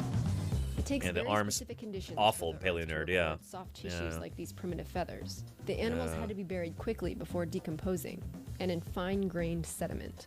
It turned out that this part of China, Liaoning province, saw major volcanic eruptions around 120 million years ago, which provided these very conditions. One of the dinosaurs I'm working on. Other dinosaur species have been unearthed there and in some other places since 1996. These fuzzy dinosaurs were mostly two-legged meat eaters, part of a group that's closely related to birds in the dinosaur family tree. That group includes many of the dinosaurs featured in the Jurassic Park movies. Gallimimus. These guys probably had feathers of... Even the So, as Paleo Nerd was pointing out, the Gallimimus looks so much better in 1993 than they do in 2015, and I don't know the reason for that. But the Gallimimus in 1993 look more authentic and more sleek, more accurate than the same animals in 2015 in Jurassic World. And it's because Jurassic World just doesn't have that same spirit of the original, where they're trying to break new ground and do cool new things. They're just not. Of some sort for insulation or decoration. And that includes the raptors. Jurassic Park 3 sort of nodded to the new research by giving them a little bit of a hairdo. Which was cool. I really liked that. I mean, apparently Jack Horner, who was the paleontological consultant on the first 3 Jurassic Park films, he wanted the velociraptors to have feathers way back in 1993, and Steven Spielberg said no. I think they had some technical constraints back then. CGI was new, and nobody really knew how to do convincing feathers back then, so it just wasn't in the cards. But they started doing that in 2001 for Jurassic Park 3, and then they promptly get rid of it in Jurassic World. But their feathers probably look more like this. A velociraptor fossil from the Gobi Desert revealed bumps on the forearm, similar to the wing attachments on modern birds. That means the raptors had wings. And that's a terrible illustration. I mean, this is not good. They did have wings, but they didn't look like that. What kind of awful, stock photo library did they get this from? Terrible. And terrible. T-Rex. There's no direct evidence, but a few years ago, scientists found a 30-foot dinosaur with some feathers. Thank you, Hogan. Yet so far. Tyrannus is thought to be closely related to T-Rex, so it's possible that the most famous and feared dinosaur might have been sort of fluffy. It's not clear how universal feathers were among dinosaurs, but while most of the specimens are theropods, there have been a few interesting findings from way over on the other side of the family tree. Yep. These two have bristles of some sort, which may or may not be related to bird I don't actually know about that first and this one, Psittacosaurus, but found yeah. last year, has even more complex feather-like filaments. These Ooh, fossils may Lindodromeus. indicate that feather precursors date back to some of the dinosaurs' earliest common ancestors. Yep. Jurassic World could have introduced feathered dinosaurs to a huge audience this year, but it didn't. It did not, and that is incredibly disappointing because that would have improved the film significantly. Again, it's a lack of vision from the director. And sorry if I offend anybody with this, but you know, this is my view as somebody who works on dinosaurs and somebody who has devoted his life to the study of these animals and to the education of the public about them. We could have had... Oh, shoot. We could have had this in Jurassic World. How much more compelling and interesting would that have been? I don't buy the argument at all that, like, oh, when you're making a movie, you really gotta dumb it down for the general public. It's like, maybe if you're making a movie for studio executives, you gotta dumb it down. Because let's be honest, not the sharpest spines on the Kentrosaurus, but, yeah. Jurassic Park helped introduce the idea of active, intelligent, dynamic, warm-blooded, fascinating, captivating dinosaurs to the general public, you know? Before that, dinosaurs were seen as big, kind of lumbering, reptilian, lizardy kind of brutes. Jurassic Park helped to actually change that perception. Jurassic World could have done the same thing with feathered dinosaurs, and they chose not to. The director chose not to. This would have been so cool. And they didn't do it, you know? It would have made my job so much easier. And I don't want to hear any of this stuff about, oh, well, you know, Dr. Henry Wu from the movie said that they used frogs or said that, you know, with teeth or something else. Like, it doesn't matter. None of that matters. None of that matters. From a paleontologist perspective, they could have done something really cool and beneficial with this movie. They could have recaptured the spirit of the original 1993 film by actually updating the dinosaurs, giving the public authentic dinosaurs, which are far more interesting than those lizardy monstrosities that they have in the final film, you know? We could have had something really cool. We could have advanced the public's understanding of dinosaurs in the same way that the first film did. But we didn't get that. We got some cheap cash grab sequel Marvel-esque nonsense. And it's deeply disappointing, you know? Yeah. Oh yeah. Yeah, it's a lame excuse that the writers made up. There you go, Dr. Tara. Agreed. Yeah. Yeah. And Jacob Neon says, I think the problem is most people never experienced what it's actually like standing next to an animal matching their size or exceeding it. You can stand next to something mundane like a bull, and it can be terrifying and magnificent. Yeah. Yeah. With modern special effects, it would be no problem to transport that feeling to the viewer with dinosaurs. Absolutely. Yeah.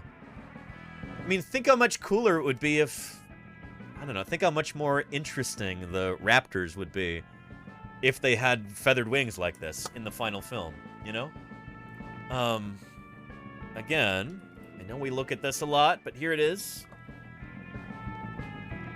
Like, oh, feathers aren't scary. Holy cow. Feathers open up a world of opportunities for portraying dinosaurs in a really interesting light. In an authentic light. You know, give us real dinosaurs, you know? So yeah. Yeah. Anyway. Yeah. Have I seen the dromies? I don't know what that is, Dr. Terra, no. And Ragnarocker, no, the Jurassic World Dominican Pyroraptor is really embarrassing in a lot of ways. Oh boy, don't get me started on that. Finally, in Jurassic World Dominion, we had feathered dinosaurs. They were terrible. Like, they just can't get anything right. It was so disappointing. It's like, I was excited at the idea of finally having feathered dinosaurs, and then it turns out to be like a weird sight gag, almost joke. Yeah. Yeah. It was not, it's pretty abominable, Ragnarocker. I mean, I guess it's nice to have feathers on a dinosaur, on a dromaeosaur like that, but yeah. Here, shoot, if we just do a Google image search for Pyroraptor, we end up with this. They even managed to get the teeth wrong. Like, the teeth are going way past the eye socket in the maxilla there. Oh, boy. Yeah, I don't know. It was just embarrassing. I mean, yeah. By the way, I feel like they only picked the name Pyroraptor because they thought it sounded interesting. They're like, oh yeah, pyro, like fire. Oh, that sounds cool. Do you want to know what Pyroraptor actually looked like in life? I'll show you. Or I'll show you what material we actually have from it. There's a Jurassic World dinosaur, practically. Gargoware. Thank you, Gargoware, for the 4 months of support. I really appreciate that. Thank you, thank you. Yeah. How much material do you think we have from Pyroraptor? Anybody have any guesses? How many complete skeletons do we have of this animal? Anybody have a guess? How much of this animal do we actually have? There's so many different dromaeosaurs that they could have portrayed in the film Jurassic World Dominion. Lots of cool feathered dromaeosaurs. Why not give us Utahraptor for once? Holy cow, would that have been cool. But no, instead we got Pyroraptor. Which, this is the amount of material we have of Pyroraptor. We've got an ulna. This bone here. We've got maybe a single tail vertebra. Proximal tail vertebra. And we've got maybe a claw or two with a metatarsal. Not a lot. Really not a lot. Yeah, and maybe a couple teeth. These are from, yeah, not a lot of material from Pyroraptor. In fact, these might not even be the same animal, because one of them is from southern France and one of the specimens is from northern Spain.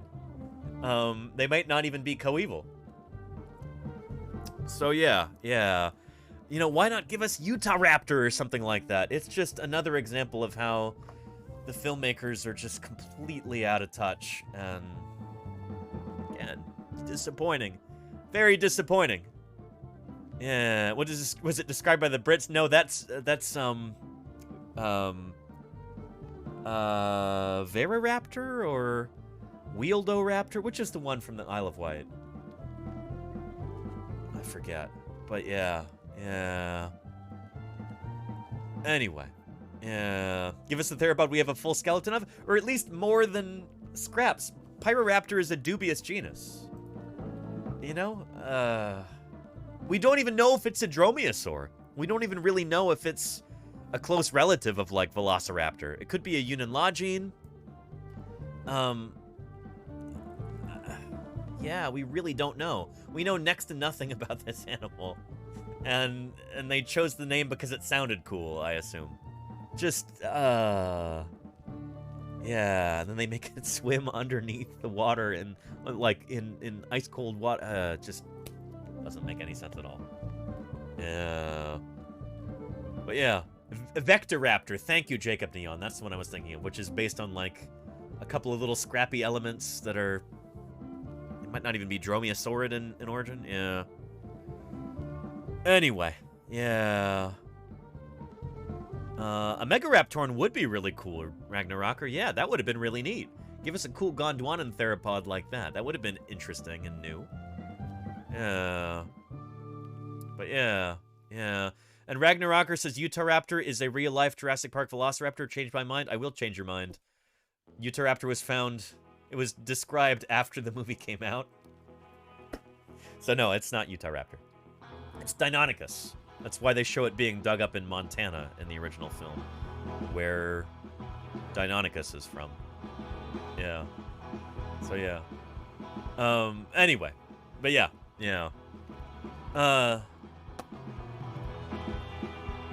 So anyway, yeah. Anyway, let's finish this up. Yeah. To some of the dinosaurs' earliest common ancestors. There we go. Jurassic World could have introduced feathered dinosaurs to a huge audience this year. And would have made my life so much easier if they'd done so, but it didn't. According to Jack Horner, a paleontologist that worked on all 4 films, the decision was made for the... Yeah, and Jack's my old boss. The Velociraptors don't look consistent throughout the movies. They don't. And also, they don't have to. Like, I don't know. I kind of feel like Jack may have been partly misquoted here or something. I don't know. Jack knows better. I don't know. So I definitely don't blame him for this quote. But yeah, that's the thing, is that also it's a brand new batch of dinosaurs that they made for Jurassic World, right?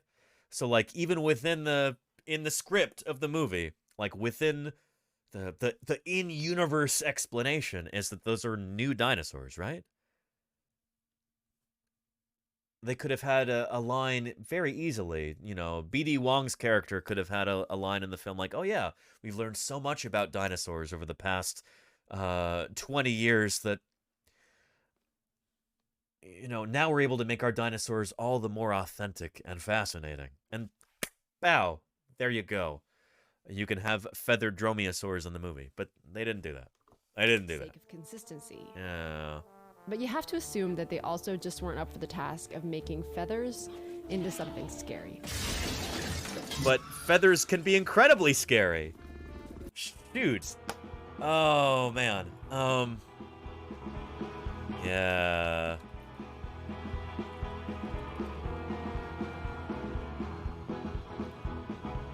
I mean, tell me that this isn't scary right here.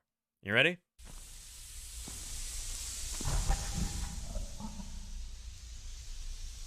Oof, look at that.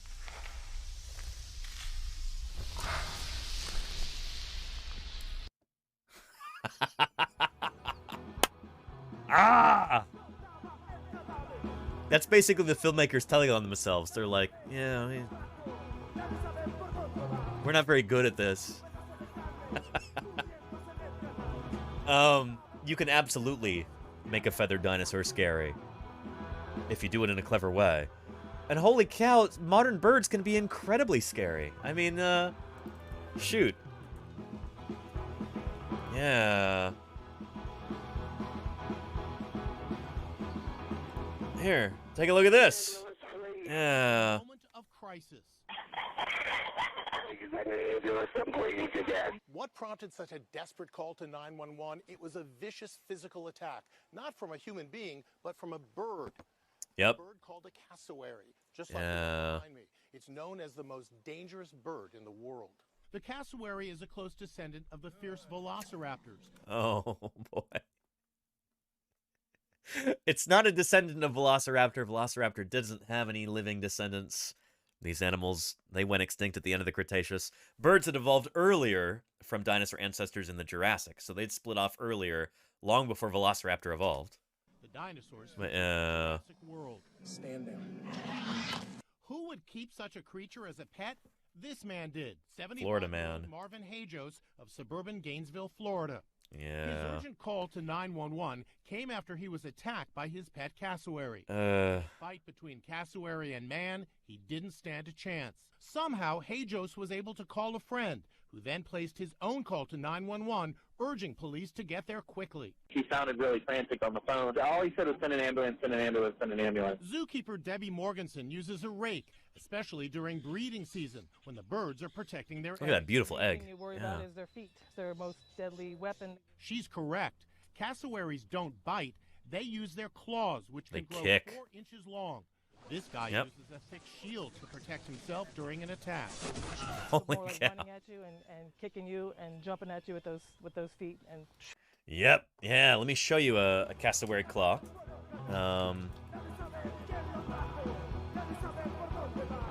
Here we go. Take a look at that right there. Holy moly. Yeah. It's just... You do not want that thing plunging into your gut. Or into your neck. Holy moly, look at that claw. Yeah. Pretty extraordinary. Not the sort of thing that you want piercing your skin. So yeah. Yeah. like a velociraptor, they're gonna shred you pretty quick. Wildlife expert Jared Miller says the dead man might have made a mistake. It's a situation where a little slip up like a trip and fall definitely gave that large bird an advantage. Oh yeah. Oof. Yeah. So anyway, feathers can be incredibly scary. Just, they don't have to look like, it doesn't have to look like Big Bird, you know? Your feathered dinosaur doesn't have to look,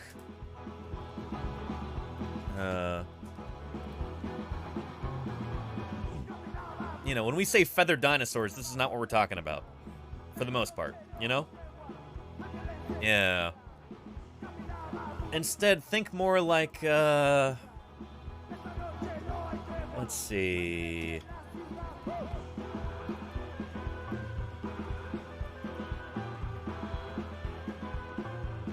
I don't know. This is something that really scared me when I was a kid. This diorama. These big flightless birds, diatrima. These really spooked me as a kid. Just like this big, shaggy, amorphous thing kind of coming out of the shadows at you. There's something like deeply unsettling about that. Just this big, shaggy, hungry thing that wants to eat you. You know, or like Tyrannus, Jody Fish, yeah. Yeah, holy cow. And also, so much of how you make a creature scary or not is in the eyes. You know? If it's got big, relatable eyes that you can kind of look into and trust, that makes a big difference. If it's got kind of beady eyes or like big, like too intense yellow eyes that are just kind of peering at you, that can be really scary also. I don't know. There's so many different ways to make a dinosaur authentic and make it look formidable and intimidating also. So, it's such a bad excuse from filmmakers, like, oh, feathers aren't scary. But anyway, yeah. Amber Vic says, don't tempt me to give Tyrannus anime eyes with blush. Oh, no. Well, they take up half of the side of the face. And it needs to behave like a real animal. There you go, Lenina, yeah. I mean, that's the dinosaurs in the first Jurassic Park film behaved like real animals. As they did in the Lost World Jurassic Park, mostly. And Jurassic Park 3, mostly. Yeah. So yeah. A feathery dinosaur would be so much more scary. I agree, Major Warp. I agree. Yeah. Yeah. And Mayor of Space says, I am a Florida man. Mayor of Space there. Salute to you, Florida man, Mayor of Space.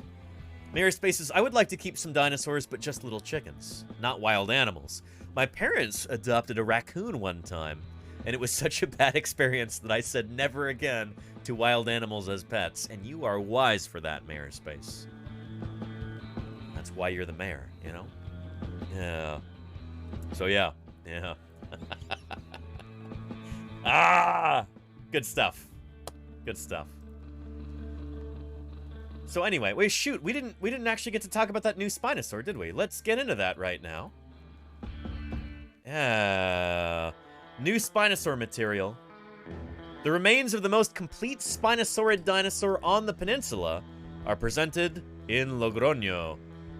So the peninsula, this is the Iberian Peninsula. This is Spain and Portugal. The researchers of the Garras team consider it maybe the most important in the European registry. So the most important European Spinosaur yet. The Paleontological Interpretation Center of La Rioja in Igea will present the results of the excavation carried out in July of 2022 on the Iguiano Mountain next Friday, March 24th in Logroño.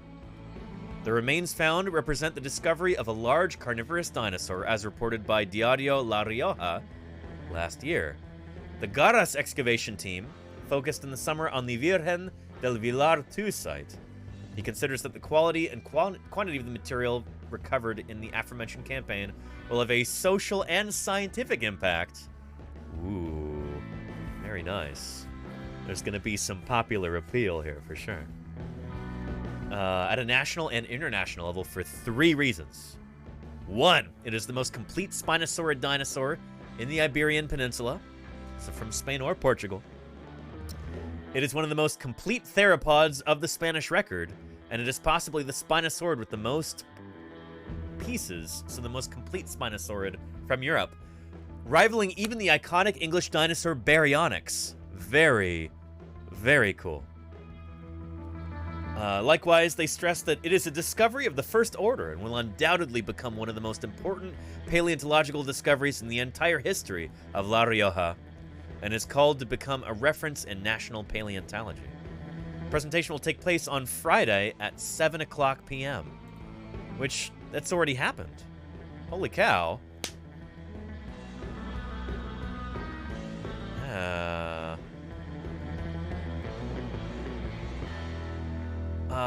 Very, very cool. Here.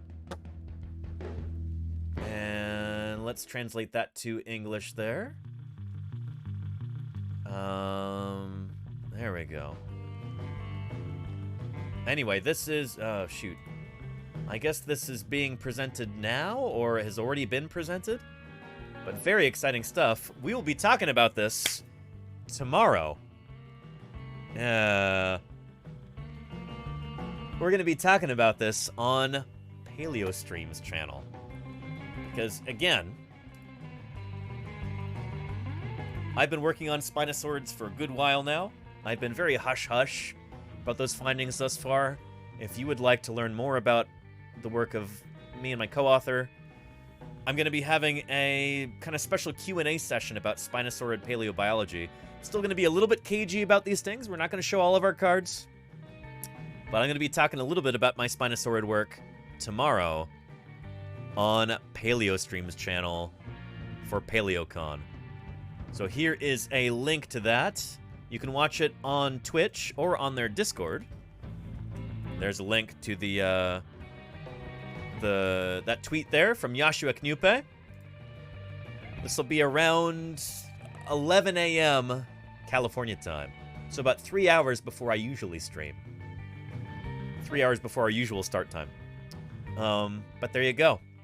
Go follow PaleoStream right now if you're not yet doing so. And I'll also try and have I might do like a little startup stream here so that we can raid in. But yeah, I'm excited about it. It's gonna be good stuff. So I hope you can make it, especially if you're curious about what Spinosaurids are doing, how they're catching fishes, that kind of thing.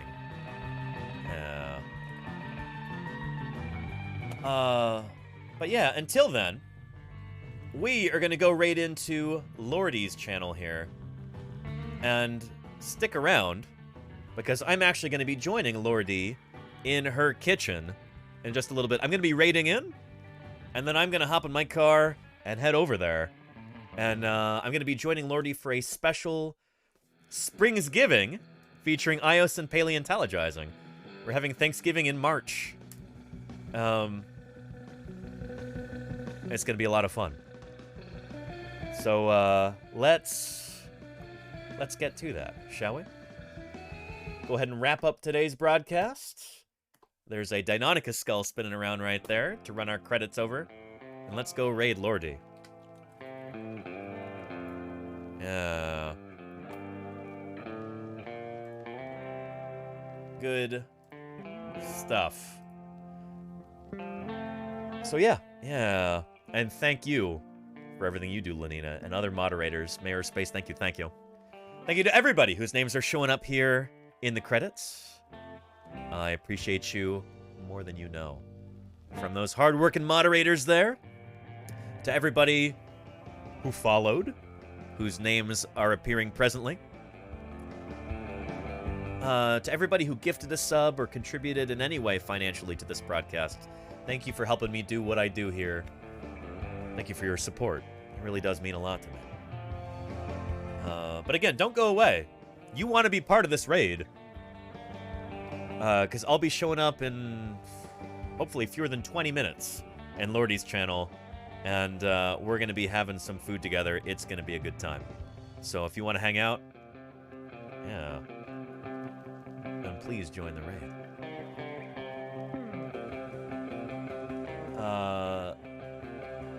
And yep, looks like that time is approaching. Let's go ahead and do that. We're going to go say hello to Lordy here. Thank you, everybody. And I'll see you in there.